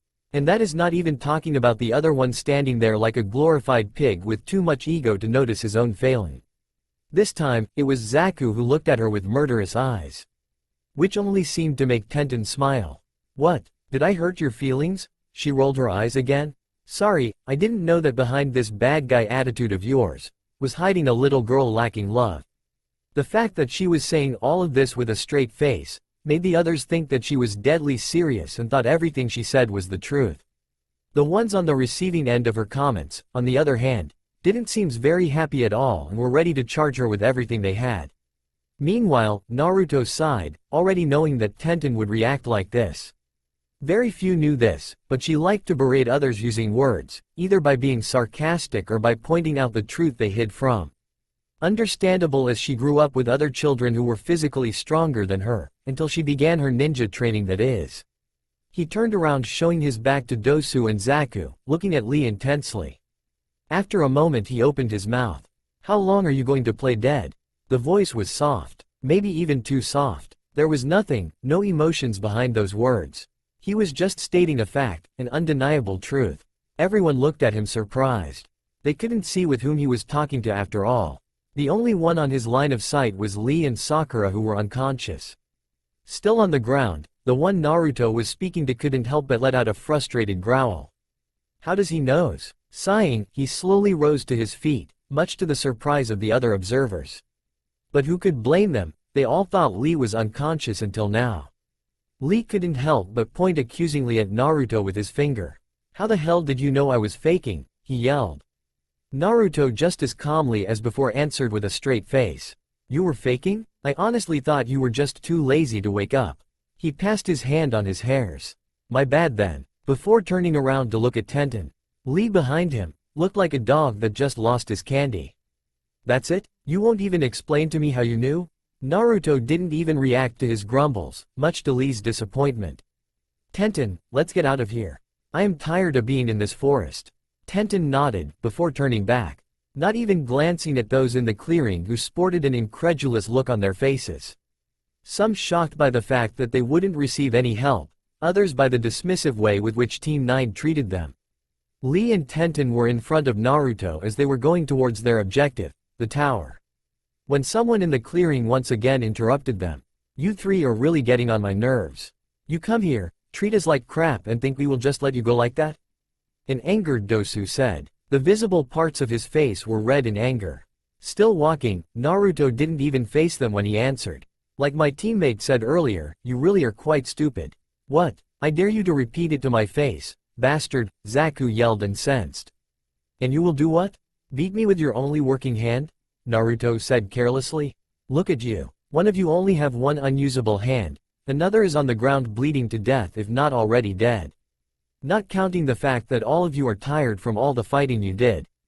And then the two of you have little to no chakra left, thanks to the childish way you used it before. Who in their right mind would waste their time in beating an enemy when they can just kill him and be done with it? The two had nothing to answer to that. Now that the rush of the battle was over, they saw just how badly they had handled things around here. Especially with one of their members on the ground, obviously dead, going by the amount of blood surrounding her. It was just now that they finally understood that they wouldn't be able to continue the exam, as they needed their third teammate to pass this part of the test. And now you want to engage a team not only fully rested, but one you don't even know the abilities. If that isn't the stupidest thing I've ever heard, now excuse us, but we have already wasted enough time as it is. Just be happy that I don't give a flying fuck about what happened to those Konoha nens. After all, if they have been enrolled in this exam, then that means their sensei had deemed them capable enough. With that, Naruto kept walking, ushering his teammates to do the same, even reluctantly. But they knew not to question him as he was the leader of the team, and going by the way he handled this, he wasn't in the best of mood. The Konoha nins in the clearing widened their eyes at the fact that they would be left to their fate. They were about to yell at them for help when Zaku did the dumbest thing he could have done. Granted, he wasn't very smart to begin with, but that was just the icing on the cake. He used his only available hand to point it at the walking Team 9 and yelled. Zankuha! A deadly wave of fused air pressure and sound waves headed quickly toward the still walking Team 9, with Naruto behind Tenten and Lee. Strangely enough, none of them reacted as if they weren't alarmed by the attack closing on them. They just had to awaken the dragon, didn't they? Tenten thought with a hint of pity. But for whom? That was the question. When the wave was just behind Naruto, he raised his right hand quickly in a ram seal. A red square of energy surrounded his middle and pointer finger before he muttered, Ketsu. The effect was instantaneous as a bluish square barrier surrounded Team 9, shielding them from the attack. A violent explosion shook the clearing, lifting dust around the area of impact. That will teach them not to underestimate us, Zaku said to Dosu, who looked at the smoke intently. I wouldn't think like that if I were you, Zaku. Those guys won't die so easily if they are considered the strongest genin team of Konoha. He answered while preparing himself for the worst. When the smoke cleared, they were stunned to see an undamaged Team 9 still with their back facing them. Everything in a square around them was strangely unaffected by the attack. And that made Dosu narrow his eyes. What happened? He thought. Zaku was about to once again yell in anger, when an oppressive aura fell upon them, stopping them dead in their track. It was then that they heard an ominous voice. Do you know the storytelling of the sleeping dragon? The voice asked. Not letting them answer, not that they could with the amount of fear, primal fear they were experiencing at the moment. It speaks of a warrior who wanted to show others his might. He did everything he could to achieve his goal, not caring about his limits, daring anyone to face him. One day, he heard about a dragon living in a cave, not far from his home. So to prove his might, he gathered a few men to act as witnesses, as he went to defy the dragon. Upon facing said dragon, he found out that it was asleep. At first he used this to his advantage and tickled the dragon, showing the others his fearlessness. Not satisfied with just that, he did the most idiotic thing he could have done. The voice paused as if to mark a pause. Thanks to the aura in the clearing, most were listening with rapt attention and a little fright added to it. Naruto turned his head, looking at Zaku directly in the eyes. He woke up the dragon from his slumber. Naruto moved his right hand again in the same seal as before. Ketsu. The same bluish square barrier formed. But this time around Zaku, who looked shocked at this. And now I am sure you want to know what happened to that warrior. Naruto inquired to a trembling Zaku, who nodded slowly. The same thing that will happen to you. And with that he did a small gesture with his hand while muttering Metsu. And much to the horror of those looking at the scene, the barrier imploded from the inside out, reducing everything in it to dust. Dosu could only look in shock at what happened. I don't understand. What was that? No, that is impossible. I must be dreaming. He was so shocked that his mind was trying to comprehend the events that took place just a moment ago. The others weren't faring better, as it was the first time they saw such an attack, especially the ease with which Naruto disposed of his target. It was disconcerting to say the least. Naruto looked at the last member of the Auto team, weighing the pros and cons of ending him. Finally, seeing his shocked look, he just moved his head to look at his teammates, and ushered them to keep moving. In the clearing, the Konoha teams, despite the shock, took advantage of the situation and knocked Dosu out, while helping the others. The Sand team, having observed what they needed, moved toward the tower also. Interesting was the word that came from Kabuto after witnessing for the first time the famed bloodline of the Namikaze. He too moved from his position to continue his mission. A few days later, the second part of the exam just ended, and those who passed were gathered in a giant hall of the tower, where they were supposed to partake in a preliminary setting that would reduce their number significantly. The Hokage having already explained to them the reason behind the Chunin exam. Only 6 teams passed the Forest of Death. Those were Team 7 from Konoha, Sasuke Uchiha, Sakura Haruno and Sai. Team 8 from Konoha, Kiba Inuzuka, Shino Aburame, Hinata Hyuga. Team 10 from Konoha, Shikamaru Nara, Choji Akamichi, Ino Yamanaka. Team 9 from Konoha, Tenten, Rock Lee, Naruto Namikaze. The Sand Team, Sabaku no Gaara, Sabaku no Kankuro, Sabaku no Tamari. Kabuto's team, Kabuto, Akado Yoroi and Masumi Tsurugi. They were all ready to fight, although they didn't know the amount of information they were about to learn soon. Inside the Great Hall, were standing some of the greatest genins of their generation. Among them were the heirs of the Namikaze and Uchiha clan. Each one of these clans was widely acknowledged as among the most powerful that had existed and still existed. Currently, the genins were moving toward the balconies, all the while looking at the screen above their heads. Apparently they were supposed to fight among themselves to determine those that were worthy of participating in the last part of the Chunin's exam. The fights were one-on-one and were managed by a proctor that introduced himself as Hayate Gecko. On the balconies stood the Junin sensei of each team. Each of these Junins was standing relatively close to the team they led. Among them were Asuma Sarutobi, the sensei of Team 10 from Konoha, Kurenai Yuhi, Team 8's sensei, Kakashi Hitaki, the sensei of Team 7 and finally Maida Gai, Team 9 sensei. Those were the ninjas from Konoha, not including Kabuto's team, but as the older team wasn't close to any of the mentioned above, they weren't standing among them. Far away from them, stood impassively the members of the Sand team with their sensei Baki standing behind them. It was easy to feel the tension in the hall. Everyone among the fighters was analyzing their would-be opponent, trying to gather as much information as they could before the start of the fighting. Once they reached the elevated stages, they directed their attention toward the arena in the center of the room. Hayate was standing there, as he was the referee of the battles. Not far from the center of the arena, on a slightly elevated spot, serenely stood the Sandaime Hokage in accordance to the proceedings of such event. Also beside him were his advisors Homura and Kaharu. According to the proceedings of this event, it was strongly advised for the village holding the Chunin's exam that the Kage in charge of the village be present during the preliminaries. It was also required of him to explain to the young ninjas the reasons behind this event. Having already given the explanation to the hopeful Chunins, it is the same explanation from canon. Sarutobi and his advisors were like everyone, looking at the board that would determine the future battles. The only things noteworthy in this proceedings are the fact that my estranged student put a cursed seal on Uchiha Sasuke, and the strange genin that is Kabuto. The fact that he gave up even though he was still able to fight doesn't bode well for him in the future. I will have Ibiki look into that later on. Sarutobi's thoughts were suddenly interrupted when the board finally chose the first battle of the day. Sasuke Uchiha vs Akado Yoroi. The fight didn't last long. At first Yoroi used his incredible ability to absorb Sasuke's chakra, thus rendering him close to exhaustion. But the latter, using his last and only encounter with Rock Lee, used the beginning of the Omet Renge to overcome his opponent. In the end he created a new move consisting of taijutsu attacks that allowed him to dispatch Yoroi.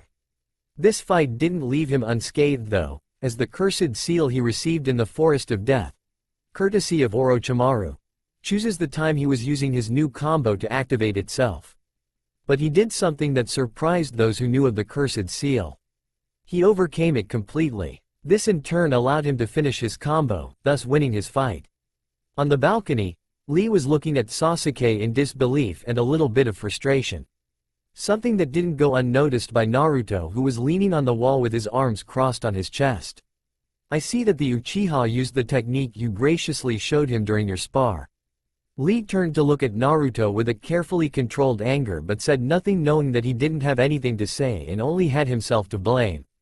The other Konoha teams looked at the interaction with surprise and a little bit of curiosity, as they couldn't discern if the comment was made to be a scathing remark or something else.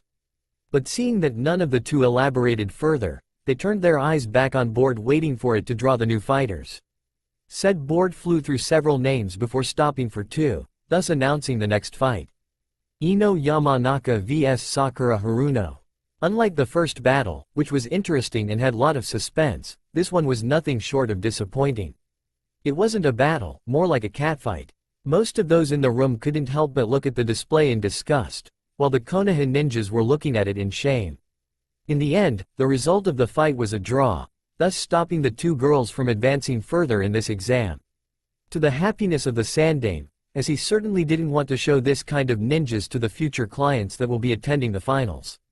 After both girls' respective sensei took them back to the balconies, with the exception of Kurenai being the person who took Sakura back, as her sensei Kakashi was gone with the Uchiha soon after the latter's fight, everyone looked again at the board.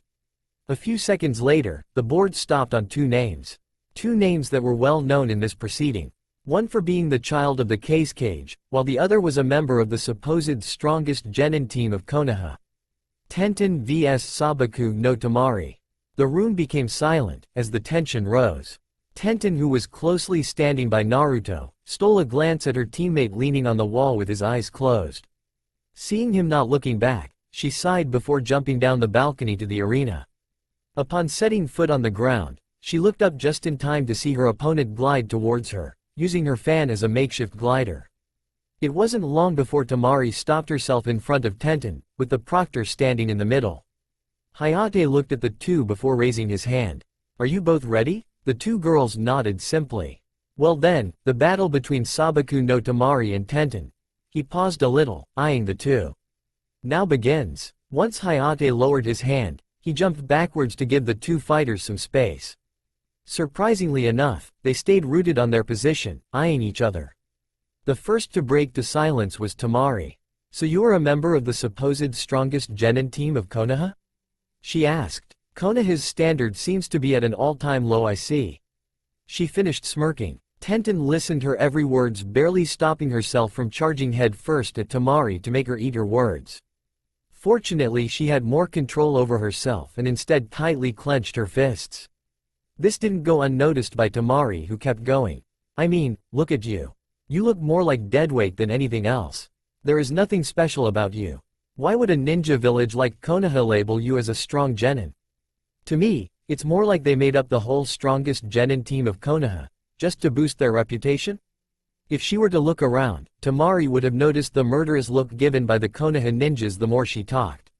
For talking like that in a foreign country, either this girl is extremely courageous, or she is completely stupid. Kurenai said, frowning in distaste, while the other Junins nodded to that. There were several murmurs going on in the room, all about the supposedly cover-up that Tamari revealed. Of course, the only ones that were even remotely thinking that she might be right were the Genins, who of course didn't know the truth.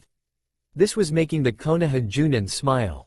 If only you knew the truth, you wouldn't be talking like that, little girl, was going through most of their minds. Coming back to the arena, Tenten, having enough of listening to her opponent, decided to engage first by launching several shurikens at Tamari. The latter effortlessly dodged them by weaving around them. Not deterred, Tenten retrieved a scroll from her breast pocket, before opening it in a circular fashion around her. Then by rotating on herself, she launched several kunais and shurikens faster than before, much to the amazement of the onlookers. Those weapons are coming faster, Tamari thought while dodging some of them. Though she couldn't, she used her fan to push them away. Finally, Tenten stopped and looked as Tamari pushed the last of the weapons away. She frowned at that. Is that all you can do? You'll have to do better than that.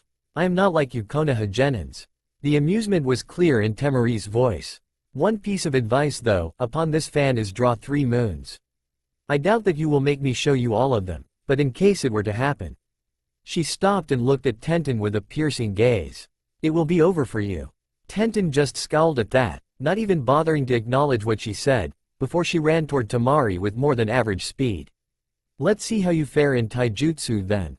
Tamari, seeing this, took her fan from her back, and placed herself in a ready position waiting for Tenten to approach.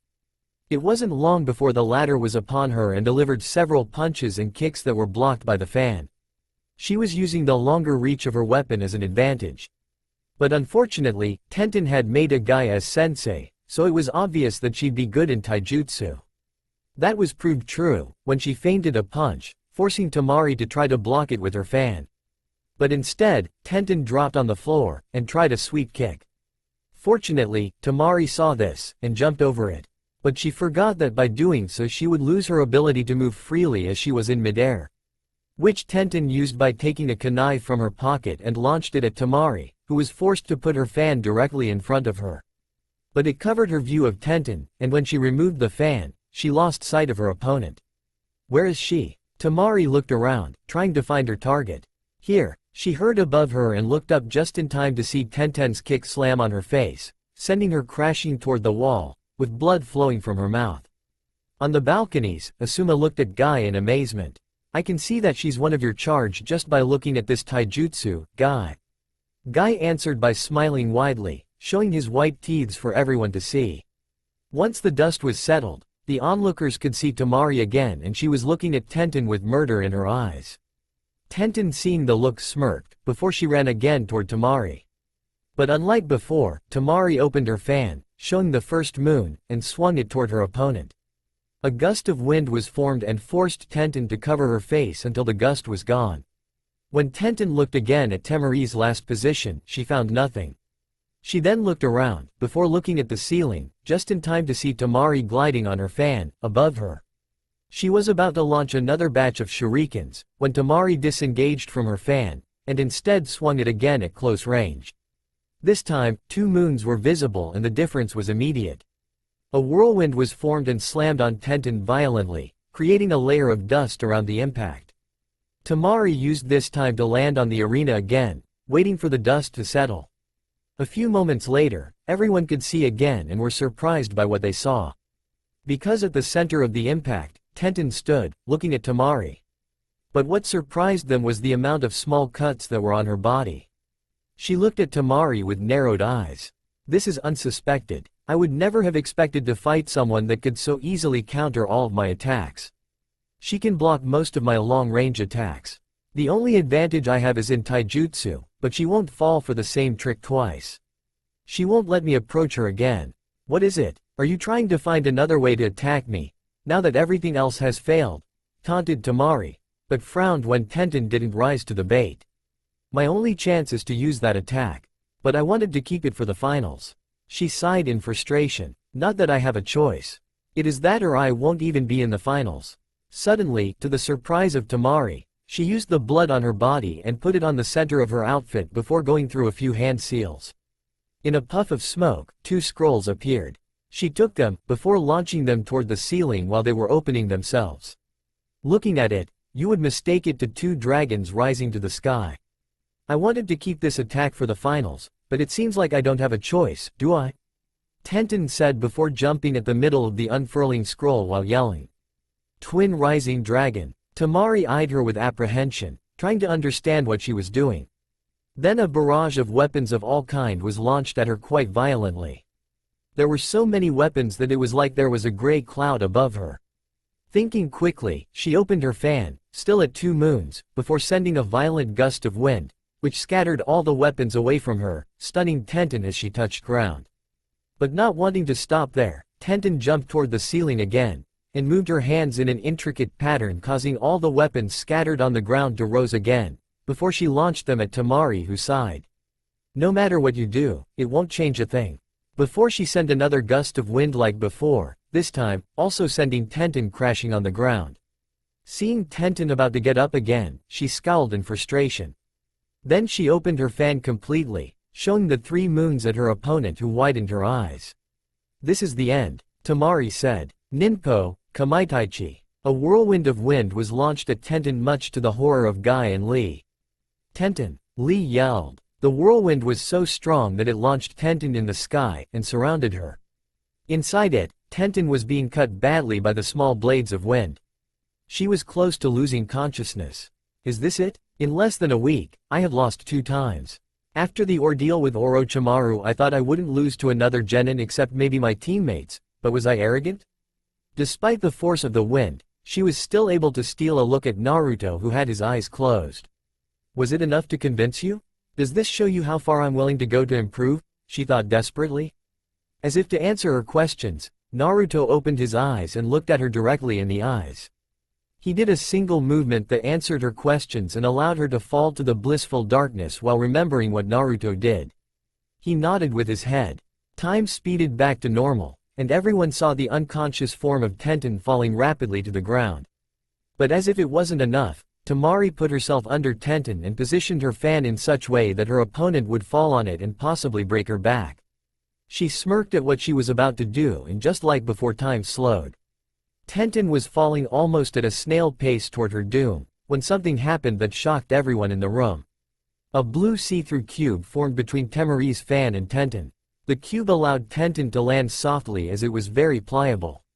The only one that had an inkling of what was going on were those that were present in the debacle in the Forest of Death. So it wasn't a surprise when the members of Asuma's team and Lee looked at the still leaning Naruto. He had his right hand in the ram seal and was looking intently at the cube. Then to the dismay of everyone, the cube stretched out toward him. It stopped just in front of him, with Tenten lying above it. As if on clue, those that weren't looking at him before, now watched him in wonder. Temari on the other hand, had the face of a baby who just had his candy stolen from him. The smirk had completely disappeared. So this is the Namikaze bloodline, the Kekai Jutsu. Was going through the mind of Konoha's Junins, as it was their first time seeing it. Hayate, seeing what happened, raised his hand. Seeing as someone intervened on behalf to Tenten, she's disqualified. Winner Temari of Suna. Temari hearing this, nodded slowly before moving toward her teammates, all the while looking at Naruto like everyone in the room. Not bothered in the least by the looks he was receiving, Naruto moved from the wall and put his hand above Tenten's body. Then his hand glowed green, indicating the use of medical chakra. He passed it above every parts of Tenten's body. And whenever his hand left an area, all the cuts disappeared, leaving no scar at all, showing his mastery over the medical art. Fortunately, those cuts were only superficial. They only made her lose blood. With a blood pill, she should be fine. Naruto thought while retrieving the pill in question and forcing Tenten to swallow it. Immediately, those close could already see Tenten's body going from pale to a warm-looking color. His work done, he slowly put her on the ground beside him, while the cube dissipated to the wonder of the spectators. Hum, Sarutobi hummed to regain everyone's attention and signaling for Hayate to continue with the proceeding, ignoring the muttering of the ninjas whom were talking about what happened. While the panel rotated, trying to selection a name, Temari was looking at Naruto with barely hidden contempt. That bastard think he can steal my prey like that. This isn't over. As if sensing her, Naruto looked at her with the same impassiveness. During a few seconds that seemed like an eternity for Temari, they kept eye contact. Finally, Temari turned away from those eyes with sweat rolling on her forehead. Those eyes. There were no emotions in them, she thought, frightened. She had dealt with people with all kind of emotions before. Be it hate, love, kindness, jealousy, even bloodlust from a few gangs. But never had she looked at someone in the eyes, and saw not even a hint of emotion behind them. This was new to her, unknown. And like every ninjas, the unknown frightened her greatly. The board came to a stop, announcing the next battle. Choji Akamichi vs Masumi Tsurugi. Surprisingly, this fight was quick. Masumi possessed the ability to dislocate his joints, thus allowing him to fit into any place or even coiling around his opponent. While Choji, like every Akamichi, could increase the size of any parts of his body. At first the match was to the advantage of Masumi, who was faster and more experienced, but he made the error of coiling around Choji, completely forgetting the latter's ability to increase his size to phenomenal proportion. Masumi asked of him to surrender, but Choji answered by increasing his body's size to the point of stretching Masumi so much that his body was cut in several parts. This shocked the genins, especially Choji himself, who emptied the contents of his stomach on the floor, at the sight of so much blood and body parts.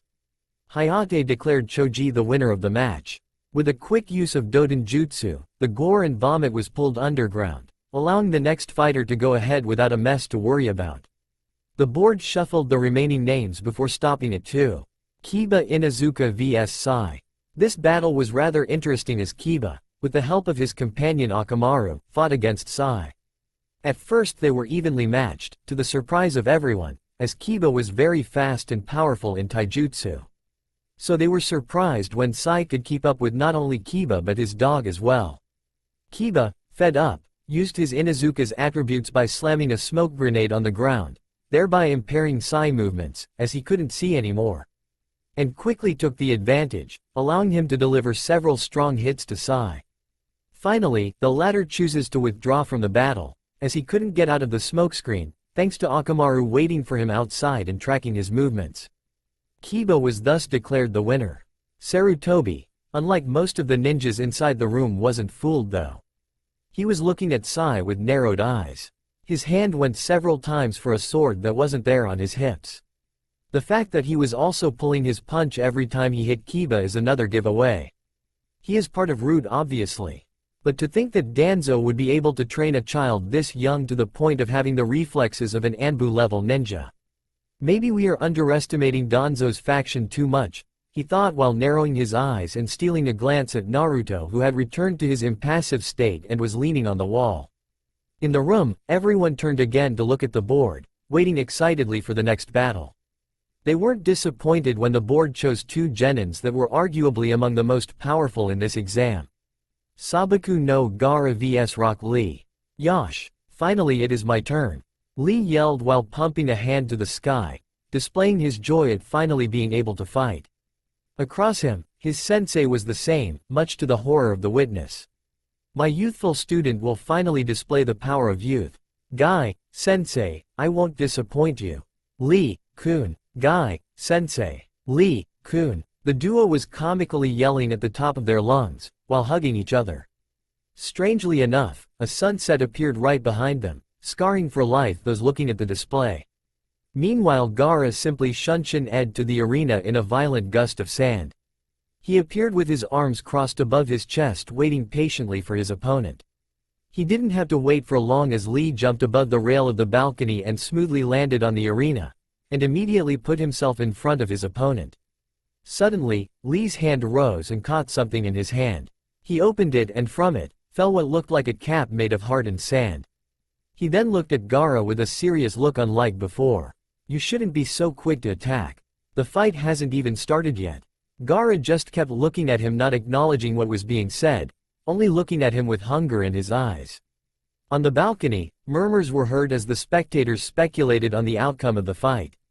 While that was going on, the members of the sand team just smirked at the Konoha contingent. They don't even know what kind of hell their fellow ninja will endure. Kankuro nodded at Tamari, confirming what she just said. If they knew what Gaara really was, they wouldn't be so calm. But don't you find it ironic? She questioned her brother, who looked at her in surprise. What? The fact that I already defeated one of their stars, genin. Now, they are about to witness the defeat if not the death of another. I wonder how the daimyos will react once they learn that our team decimated Konoha's best. Baki, who was calmly listening to their conversation, couldn't help but smirk at that. Indeed, I wonder. This will be a harsh blow to Konoha's notoriety at the least. Especially during an exam organized in their own turf. He looked at Naruto, who was still leaning on the wall, his eyes closed, and frowned. But I don't think we should sell the chickens before they hatch, so to say. Who knows what that Namikaze is really capable of? On the arena, Hayate was looking at the two fighters. Are you two ready? The two nodded and Hayate took that as his cue to start the match. Then Hajime, before retreating to a safe spot, while still being close enough to judge the match. Lee was the first to move, as he took a kunai from his pouch, and held it in a reverse grip before charging at Gaara. The latter was still arms crossed, but with sands floating around him like some kind of barrier. He saw Lee charge at him, and waited patiently for the impact. He didn't wait for long, as Lee closed the distance fast, before slashing at him. But his sand rose to protect him, and perfectly blocked the attack. Lee, not deterred, moved around Gaara, all the while slashing or evading the sand attacks. He was looking for an opening but found none. It seemed the sand was always blocking every attack no matter what. He was even forced to jump back as the sand was now following him. He dodged each wave of sand, as they slammed on the ground. Another wave forced him to jump to the sky just as it crashed where he was standing. While in midair, he took a batch of shurikens and threw them at Gaara, hoping that with most of the sand away from him, he wouldn't be protected. But it didn't work, as sand came from the gourd and blocked the weapons while the other wave of sand retreated back to protect his master.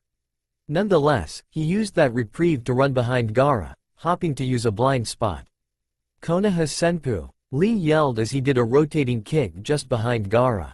But sand rose again to block it, without Gaara turning around to look at it. Which stunned everyone, as they didn't think that the sand could block an attack that wasn't seen by the boy. Moreover, the sand grabbed Lee's foot and launched him at the wall quite violently. Fortunately, Lee was able to rotate in midair and land on the wall with his feet instead of headfirst. Then he landed on the ground, facing his opponent, who hadn't moved since the start of the fight. Gaara looked at him as if bored. Is this the extent of your ability? A shiver went through the back of most of those present when they heard the voice. Gaara unfolded his arms in a welcoming gesture. Come. Among the Konoha contingent, expressions of surprise and curiosity could be found, especially among the Junin sensei. Kakashi was looking at the sand genin with a frown on his face. This is the first time I see someone with the ability to manipulate sand so easily.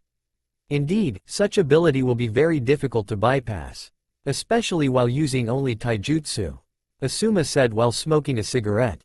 Sakura, who was beside them, was surprised by what she heard. If that's the case, why doesn't he use ninjutsu then? Hearing this, Guy looked at her with a sad expression on his face. That's simple. He took a deep breath as if to still his nerves while the genins were looking at him expectantly. Lee-kun cannot use anything other than taijutsu. And as he expected, those hearing this had the same reaction.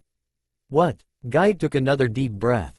My wonderful student has had a disability since birth that make him unable to use chakra for anything other than taijutsu. In other words, he cannot use any ninjutsu or genjutsu at all. He said to the stunned audience. That is why, we focused solely on taijutsu during his training. If it is a taijutsu battle, Lee will never lose to his peers. Guy finished with pride at the end, even though he still stole a glance at his last student who was ignoring them completely. In the arena, the battle wasn't going well for Lee though, as he couldn't get close to his opponent, and thus couldn't hit him, which sucked as he was a close-ranged fighter. Instead, he was forced to dodge wave after wave of sand. A moment later, he narrowly escaped another wave, by jumping on the statue that was in the room. Phew, that was a close one. he thought while wiping the sweat rolling down his face. Lee-kun. He was about to move again to engage his opponent when he heard someone call him. He looked at the one who spoke only to see his sensei with his thumb up. You can remove them. I give you the permission. Lee widened his eyes in surprise. Really? When Guy nodded, Lee smiled like Christmas came earlier. He quickly sat on the giant statue, and rolled up his pants, revealing a set of weights around the ankle, stunning everyone. While he was removing them, Tamari looked at the display in amusement. Does he really think that a few pounds less will make any differences? What a stupid. She was stopped when the weights that Lee removed fell on the ground, creating a huge crater, thus showing just how heavy they were. Bulging eyes could be seen after the display. Guy, isn't it a bit too much? Kakashi asked with a sweat drop on his face. Guy only punched his hand to the sky while yelling, "Go!" Lee obliged, as he disappeared from his spot to appear just in front of a shocked Gaara who wasn't able to follow his movements. He punched at last, and was able to bypass a little the sand protecting Gaara. He moved again, so fast that Gaara lost sight of him. Gaara moved his head left and right, each time something impacted with his sand, but still he wasn't able to follow him. Finally Lee appeared again above his head, rotating on himself, before drop-kicking Gaara. This time, the kick bypassed the sand and slammed on Gaara's head. The kick was strong enough to make Lee glide on the ground for a few meters to regain his balance, while Gaara was forced to bend downward, almost putting a knee on the ground from the impact. The Konoha Genin seeing this encouraged Lee even more, while the sand team was shocked. He touched Gaara? Tamari asked no one in particular, mostly stunned by what happened.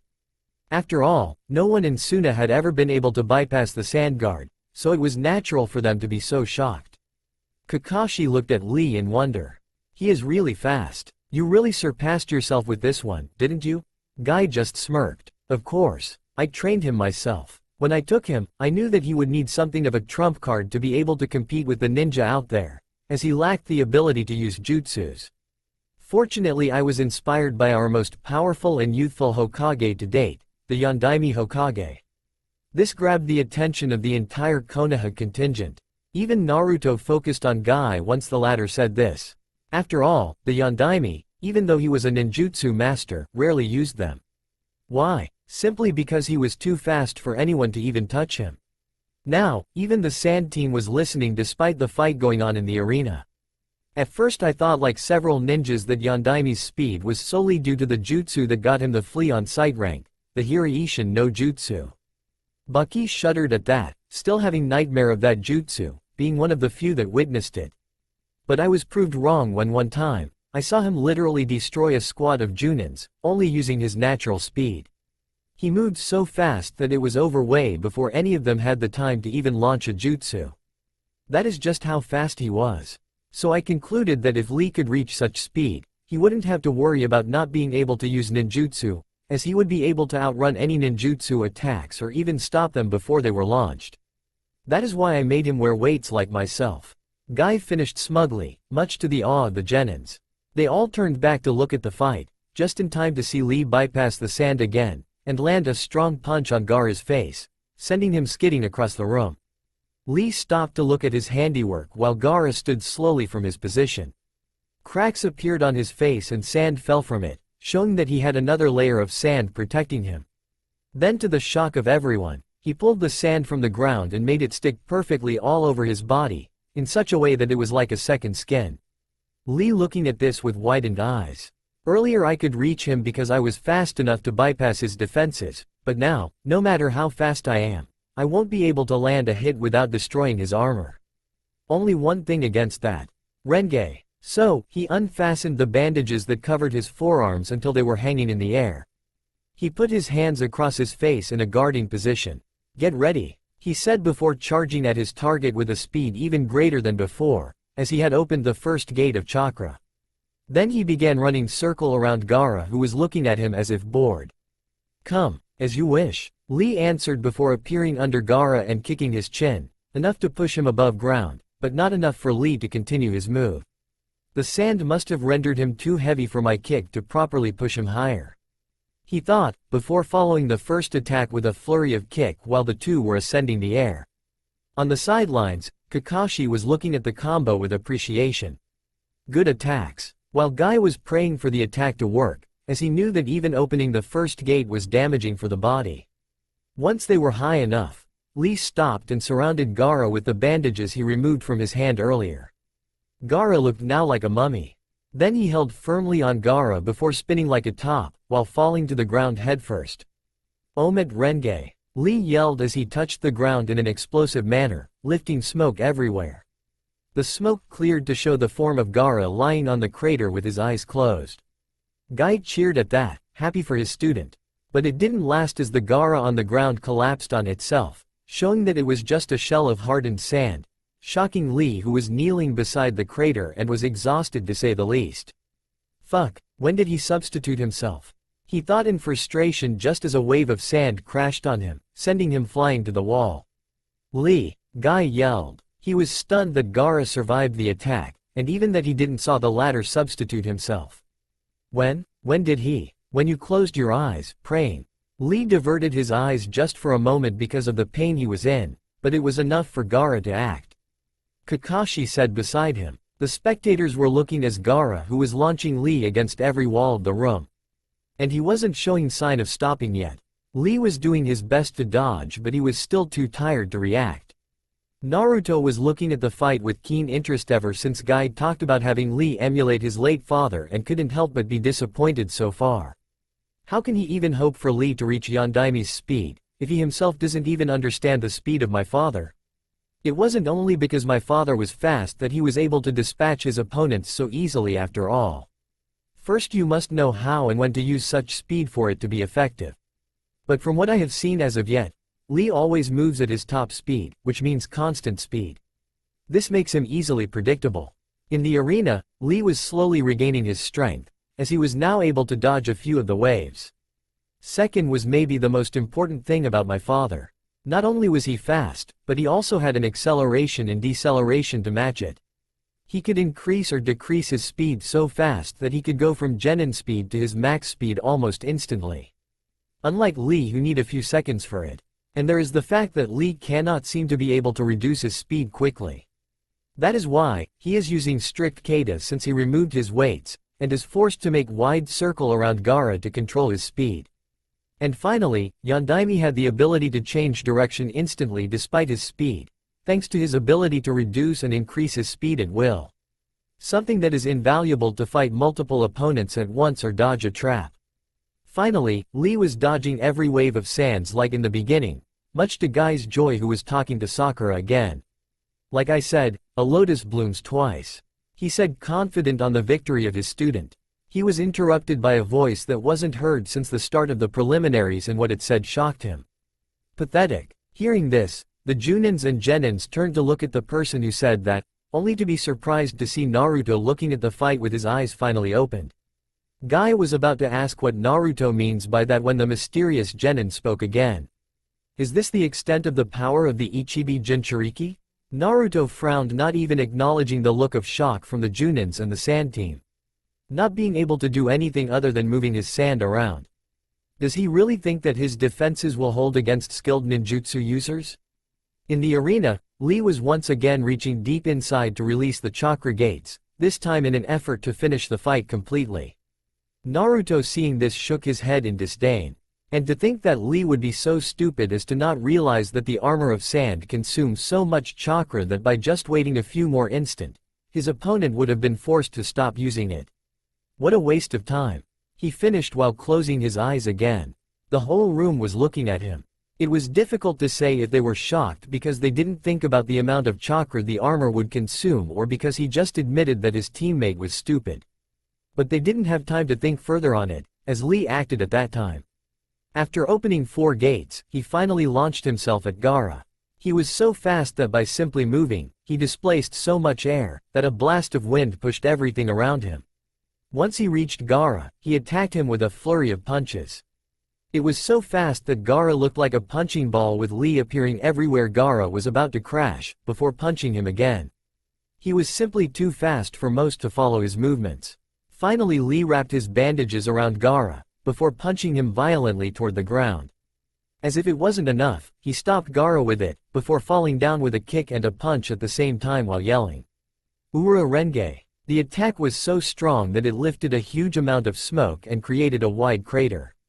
Lee fell a few meters from the crater, and was yelling in pain, because of the strain caused by the opening of the chakra gates. When the smoke was lifted, Lee saw something that made him stop in shock. Gaara was slowly raising his hand in his direction. Apparently, the gourd he held on his back was turned in sand too, and used to reduce the damage caused by the landing. Slowly a hand made of sand rose and charged at Lee, who was doing his best to flee. But it wasn't to be, as the hand grabbed his right arm and foot. "Sabaku Soso," Gaara said while closing his hand. At the same time, the sand encasing Lee's foot and arm imploded, shocking the Konoha contingent. Lee fell on the ground like a puppet that had his strings cut. Again the sand moved toward Lee and was about to reach him, when Guy suddenly appeared in front of the sand path, and dispersed it with a strong backhand. Seeing this, Hayate was forced to declare Gaara the winner. The latter slowly moved back towards his team, while a silence fell on the room. The medics rushed towards Lee and quickly put him on a stretcher and moved him to the hospital where he would receive extensive care.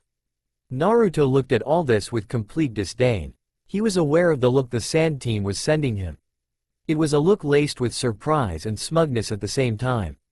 If he had to guess, he would say that the surprise was because he knew that Gaara was a Jinchuriki, and the smugness was because the sand team had dispatched his teammates without suffering significant injuries.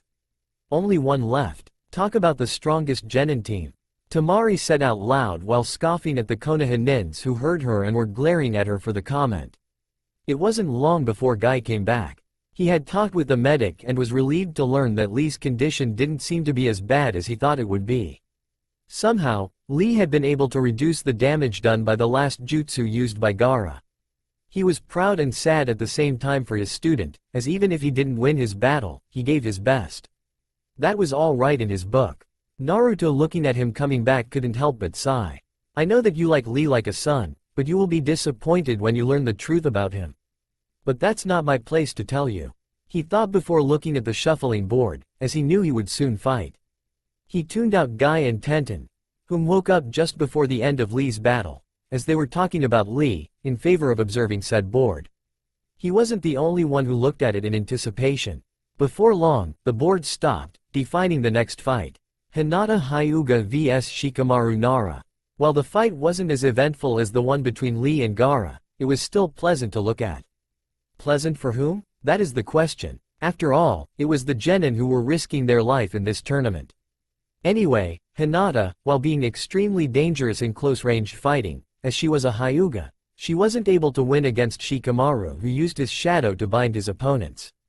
At first, Hinata tried to close the gap between them to use her Jiyuken attacks, but Shikamaru was smart enough to stop her from doing that. He used his shadow to delimit a perimeter around him so that he could bind Hinata if she came too close. Seeing this, Hinata resolved to use weapons and strategy to fight. Unfortunately, when it comes to strategy, the Nara clan, thus Shikamaru, are among the most dangerous opponents someone can have. It was difficult, but Shikamaru finally succeeded in capturing her with his shadow, before forcing Hinata to surrender, much to the disappointment of Kurenai, as she was hoping that her student would win this fight. Once the fight was over, only 3 genins were left. They were Naruto, Shino and Kankuro. The last two were eyeing each other while Naruto was looking at the board with his hands crossed over his chest. It wasn't long before the board stopped, announcing the final match of the preliminary. Sabaku no Kankuro vs Namikaze Naruto. Seeing this, the room became silent again. This time it wasn't because they were anticipating the match. Not that much anyway. No, it was because with this last match, Team 9 from Konoha will have fought exclusively against the Sand Team, as all of their members were put against a member of the opposing team. Murmurs were heard around the room after that. Is the board rigged or something? Shikamaru asked with narrowed eyes. How come every member of Team 9 is put against the Sand Team? It is true that it can be possible, but the probability for such thing to happen is very low. He finished, looking at the fighters moving toward the arena. He wasn't the only one who thought like that. Almost every genin were thinking the same but choose not to voice their opinion. With the exception of the Sand Team, that is. Don't worry Kankuro. Even if they try to cheat, it won't matter anyway. Just kick his ass. Namikaze or not, if he is anything like his teammates, he won't do much against you. Tamari yelled at her brother, who looked at her with a sweat drop. Easier said than done. This kid is a monster and you know it. You were there with us in the forest after all. But thanks for trying to cheer me up, he thought while moving. Tenten looked at Tamari, glaring daggers at her for being called weak, but Tamari just sneered in her direction once she saw the look on Tenten's face. While this was going on, the Junins were looking at the fighters, particularly Naruto, in anticipation. We finally get to see the Namikaze in action, Asuma said to his fellow Junins. Indeed, I heard that he was a very dangerous ninja despite his young age. This time it was Kurenai who spoke, not minding the fact that the Genins were looking at them with curiosity. Is it true, Guy? Guy grinned widely when he heard the question. After all, even though he didn't train Naruto as much as his other students, he was still proud to be his teacher. Moreover, it wasn't like Naruto needed as much supervision as the others, having seen some of the things he was capable of. Dangerous doesn't even come close to describe what he is, Kurenai. While I admit not knowing the full extent of his capability, I can tell you this. He turned to look at her in the eyes with the most serious expression he could muster. Few people have managed to frighten me with their skills. And Naruto is among those. This stunned the ones listening to him, and immediately they turned to look at the fight in anticipation and hoping to see what would frighten a Junin of such caliber. The Sand team, having heard this, looked attentively at the fight too, hoping everything would go well for their fellow Sand Nin. In the arena, Hayate had just given the signal for the two fighters to begin. Tension was high as the two were observing each other. This isn't a fight where I can joke around. I will have to use everything I've got to win this, Kankuro thought while he adjusted the long object he had on his back, fastening it thoroughly. Gaining the attention of everyone as they wondered what it was. Naruto, though, was still looking calmly at him. He hadn't moved since the start of the fight. Then, as if another signal was given, Kankuro moved slowly around the still motionless Naruto, taking care of keeping his distance. This move surprised Naruto a little, but not enough to get a rise from him, as he observed Kankuro circle him like a predator. I must not stay in the same position for too long. I certainly don't want him to surround me with that cube of his, Kankuro thought while moving. Shortly after, his speed increased, as he was now running in zigzag around Naruto, not giving his opponent a pattern to use. At the same time, he launched several shurikens at Naruto.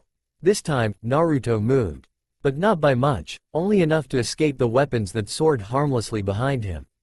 Not deterred, Kankuro took out a kunai with a note on it and threw it at Naruto, who again dodged it easily.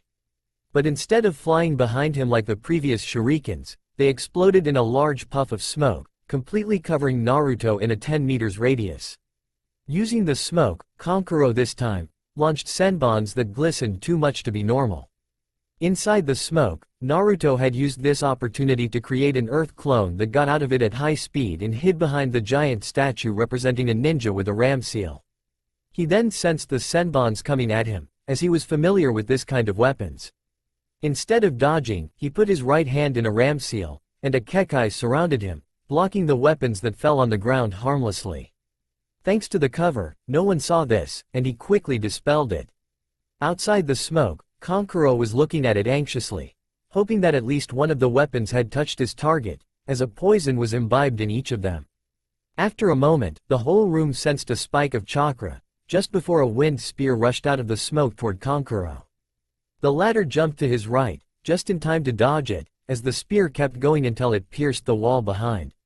Kankuro then looked back at the cloud of smoke, only to see it get violently pushed outward in a ring pattern, with Naruto at the middle of it, still with the same calm expression. Kankuro, who was still in mid-air, put his feet on the ground when Naruto suddenly inclined his body as if he was about to move, then vanished, shocking many in the room because of his speed. Kankuro didn't even have time to register what was going on before his opponent appeared behind him, and slammed the bottom of his right foot on the object behind on his back. The kick was strong enough to project Kankuro toward the statue in the room. Kankuro was trying to regain his bearing, while flying toward the statue, when the clone created earlier by Naruto got out of his hiding place and using his kunai, cut through the bindings holding the long object to his back before slamming his palm on him, sending him far away from it. The Sand team looking at this were a little unnerved. Does he knows about Kankuro's puppet? But how? He never used it before in Konoha, Temari thought surprised. While the Konoha ninjas were confused by Naruto's choice of action. In the arena, while the first Naruto stayed away from the fight, the Earth clone ran toward the object on the ground, completely disregarding Kankuro's downed form, to the surprise of many. But before he could get too close, a hand, more precisely a human hand, moved outside of the object wrapped in bindings, showing that it was encased with blue chakra and strings were connected to the Kankuro downed across the two fighters. As fast as it happened, he stood up and launched himself at the incoming Naruto, intercepting him. The clone, seeing this, punched Kankuro in the face, but it was blocked as the latter put his forehands in the path of the punch. Then several other arms erupted from Kankuro's body and caught the clone in a grappling move, stopping his movements. Then, to the shock of those who hadn't understood yet, the real Kankuro got out of the object on the ground, showing to everyone that he was a puppet controller. Then before long, the newly revealed puppet in the form of Kankuro wrapped the clone strongly enough to make him dissolve in mud, showing that it was an Earth clone. All of this while the real Naruto was looking at him with an impassive look. Kankuro finally turned to look at his opponent. "How did you know?" he asked with surprise in his eyes. But no answer came. "It doesn't really matter anyway. Since you forced me to reveal Karasu, I won't hold back anymore." Suddenly, the newly named Karasu, which had removed the skin covering his wooden body, charged at Naruto as fast as it could. Before long he was in front of Naruto and slashed at the latter with his hand, where a glistening knife had appeared. Naruto ducked under the swing and was about to cut Karasu legs off the ground when knives appeared also on said legs, thus halting Naruto's attack. He jumped back, while dodging the following attacks coming from Karasu, while Kankuro was behind, controlling the movements of the puppet. "Don't bother. You may be strong taijutsu-wise like your teammates, but against Karasu, it's reduced to nothing." The laughter coming from Kankuro drew Naruto's attention, as he kept dodging Karasu wild swipes. On the balconies, the Junins were a little surprised by the turn of event. Especially Kurenai, whom was hoping to see Naruto destroy Kankuro, as she was quickly becoming tired of Temari's taunting. "Guy, are you sure that he is that dangerous? We haven't seen anything yet that could frighten you so much." But instead of answering, Guy was just smiling as he looked at Naruto dodging the attacks with utter ease. "That is because you have no idea what you should be looking for. After all, it is already happening right in front of your eyes and no one seems to notice it," he thought while looking intently at Naruto, who wasn't even focused on the attacks of the puppet but rather on Kankuro's hand, which controlled the puppet. On the arena, Naruto had been looking intently at Kankuro's hand as he controlled his puppet, and after a moment, he suddenly jumped backward, creating a wide space between Karasu and him, before he raised his left arm that glowed blue. Then, not unlike Kankuro, chakra threads came out of it, and flew across the distance before attaching themselves on Karasu, who then stopped moving, or rather was fighting to move in two different directions at once, much to the shock of everyone. Kankuro, looking at this, widened his eyes, as he tried to control his puppet but to no avail. "Move, move, damn it," he yelled. Finally seeing that it didn't work as two people were controlling the puppet, he faced Naruto with anger evident in his eyes. "You, how dare you control my puppet?" He gritted his teeth, angered by the idea of someone else controlling his own puppet. "And where did you learn to use puppet techniques for that matter, asshole?" This stunned several people in the room, as they knew perfectly well that Kugutsu, or rather the art of manipulating puppets, was a hidden technique from Suna. No one outside of the village knew how to use it, as it was a closely guarded secret. So it was normal for them to be surprised to see someone not from Suna, able to use it.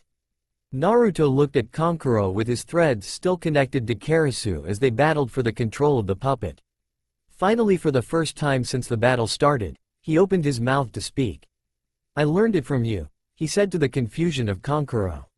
Seeing the confusion in Kankuro's eyes, he chose to explain a little more. "While you were unsuccessfully trying to harm me with that puppet of yours, I was using that time to analyze your technique. It seems that the secret of Kugutsu Jutsu lays in two important steps." He paused to look and saw that everyone was listening attentively to what he was saying. "The first is obviously the chakra threads that you use. But they aren't simple threads. A communication link would be more appropriate to describe it, as it allows you to transfer simple command to the puppet in the form of thoughts pattern. Thus, by simply connecting the link with a part of the puppet body, you can command it to do your bidding. Of course there is the problem of how a piece of wood can interpret such command. That is where the second part of the Kugetsu Jutsu comes into play. I noticed quickly that there was some sort of seal on every part of the puppet that was connected to the threads. The seal is there to interpret the thoughts sent by the user and move the puppet accordingly. That is how you can control your puppet, isn't it? Naruto finished looking at a shocked Kankuro who was gaping like a fish, but then he noticed something in Naruto's explanation and narrowed his eyes. Even if you somehow learned about the mechanism behind this kind of jutsu, you still shouldn't be able to replicate the chakra threads like that. After all, it is not a... He was stopped by Naruto finishing his sentence. Simple chakra string? Naruto smiled there. Indeed it isn't. I suppose that is why no one outside of Suna has been able to replicate it yet. To make a thread able to transfer the thought of the user, one need to create a jutsu specifically designed for it, and that requires several hand seals. Since you didn't use any to do so, I will assume that it is mandatory in Suna and to all practitioners of this art, to learn how to activate this jutsu without using hand seals so as to not give away the means to copy it.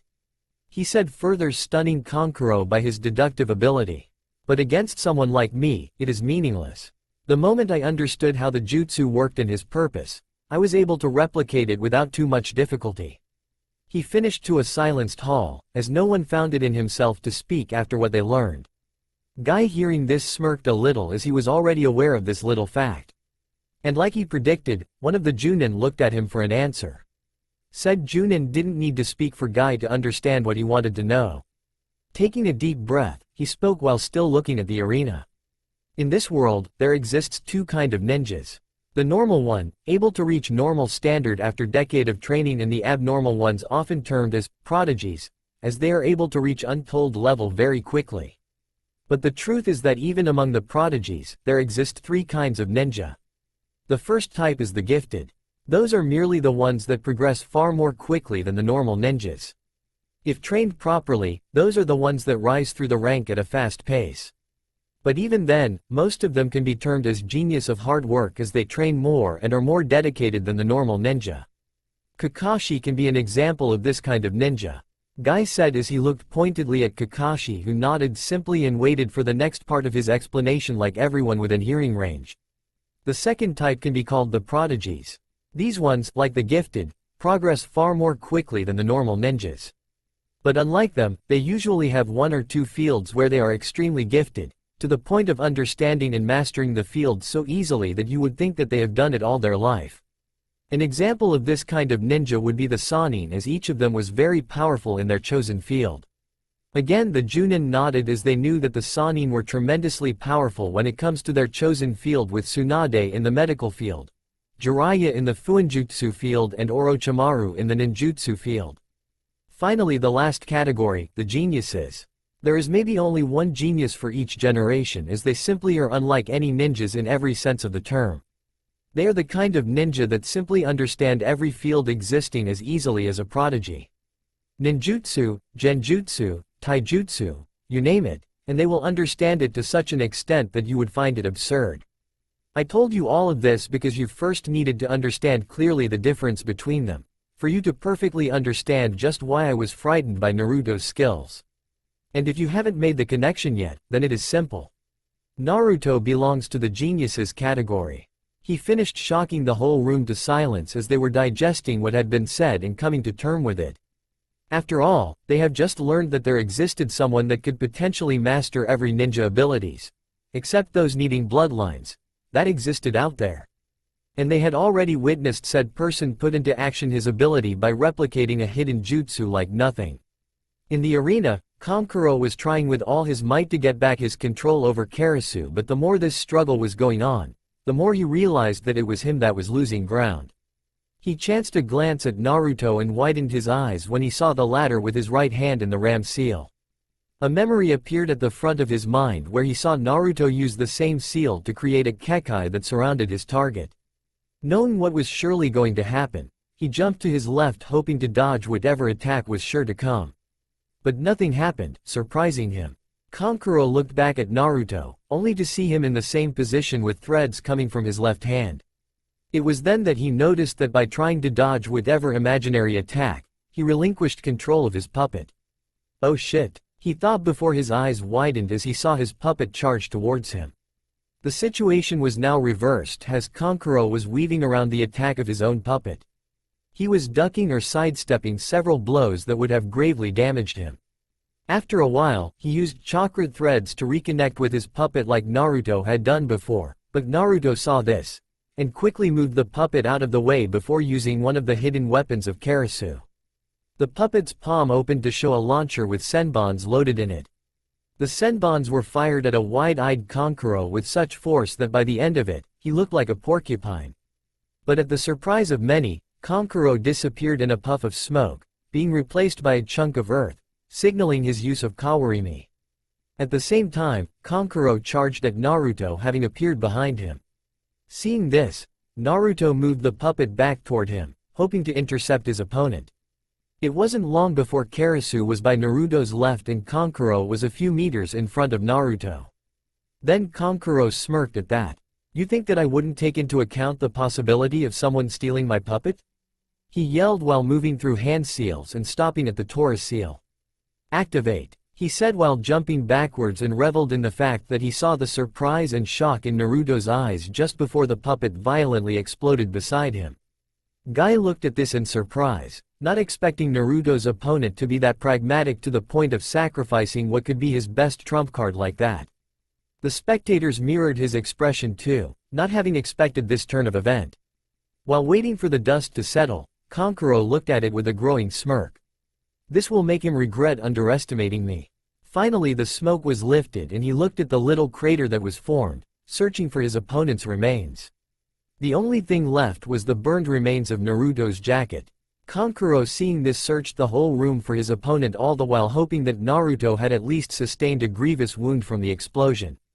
It was then that he heard a gasp of surprise among the spectators. He looked at the person and saw that it was coming from his sister Tamari, whom was looking at the ceiling with shock freely displayed on her otherwise impassive face. Like everyone in the room, he looked at the ceiling, looking for what could surprise his sister that much. And what he saw surprised him also.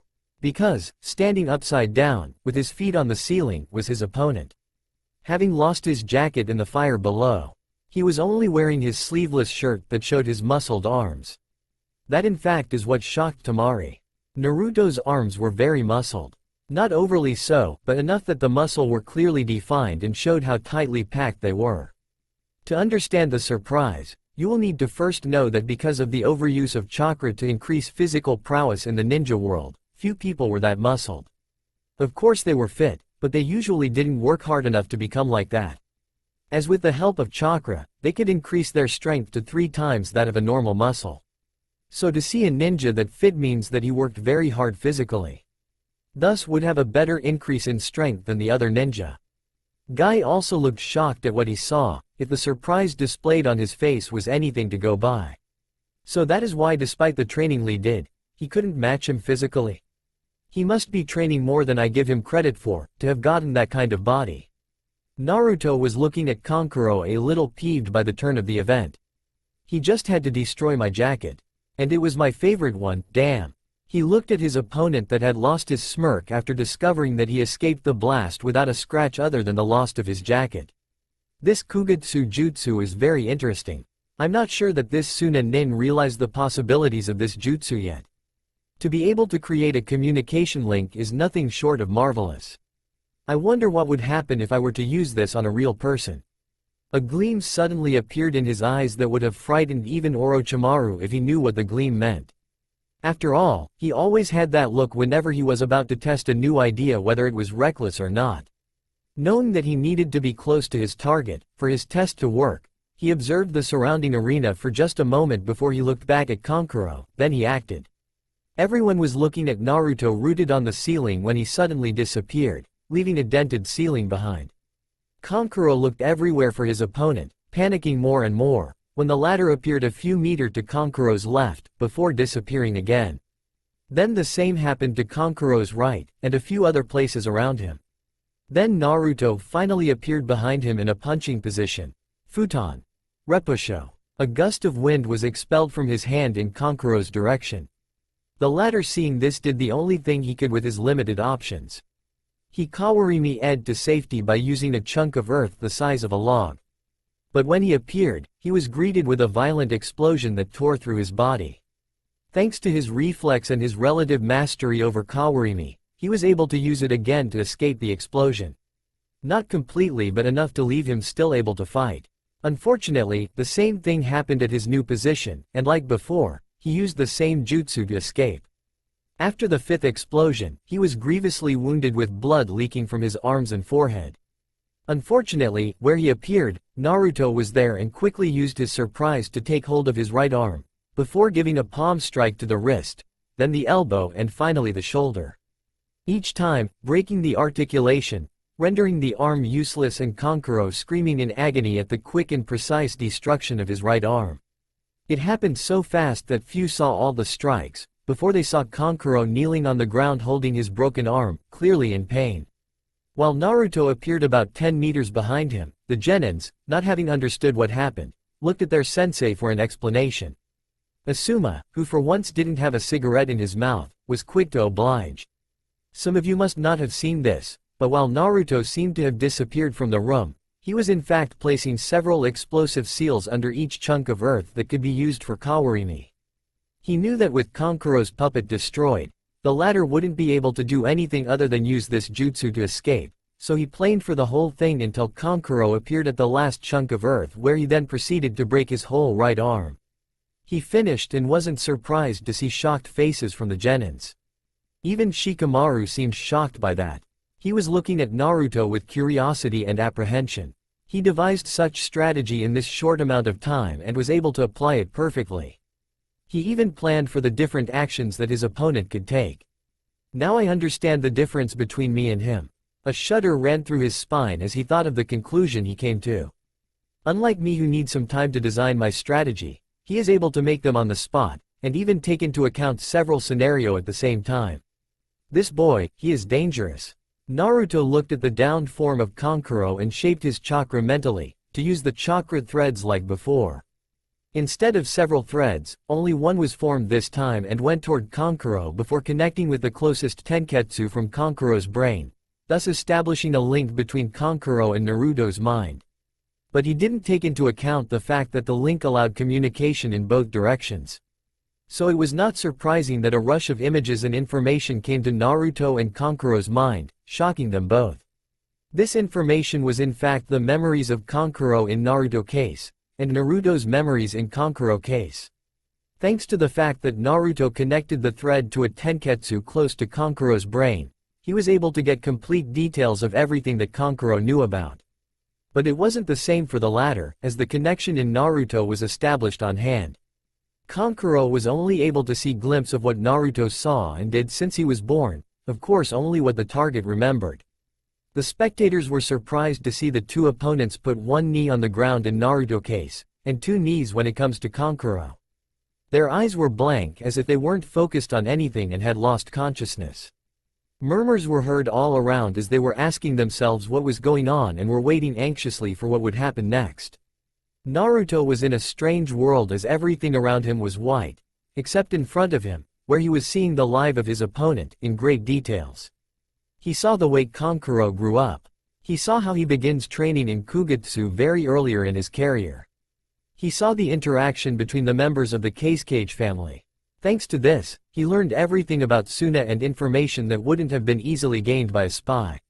He even saw the whole meeting the council and key members of Suna had in preparation of the invasion of Konoha. Meanwhile, Kankuro was too in his own world, and like Naruto's, everything was white while in front of him were images of Naruto's life.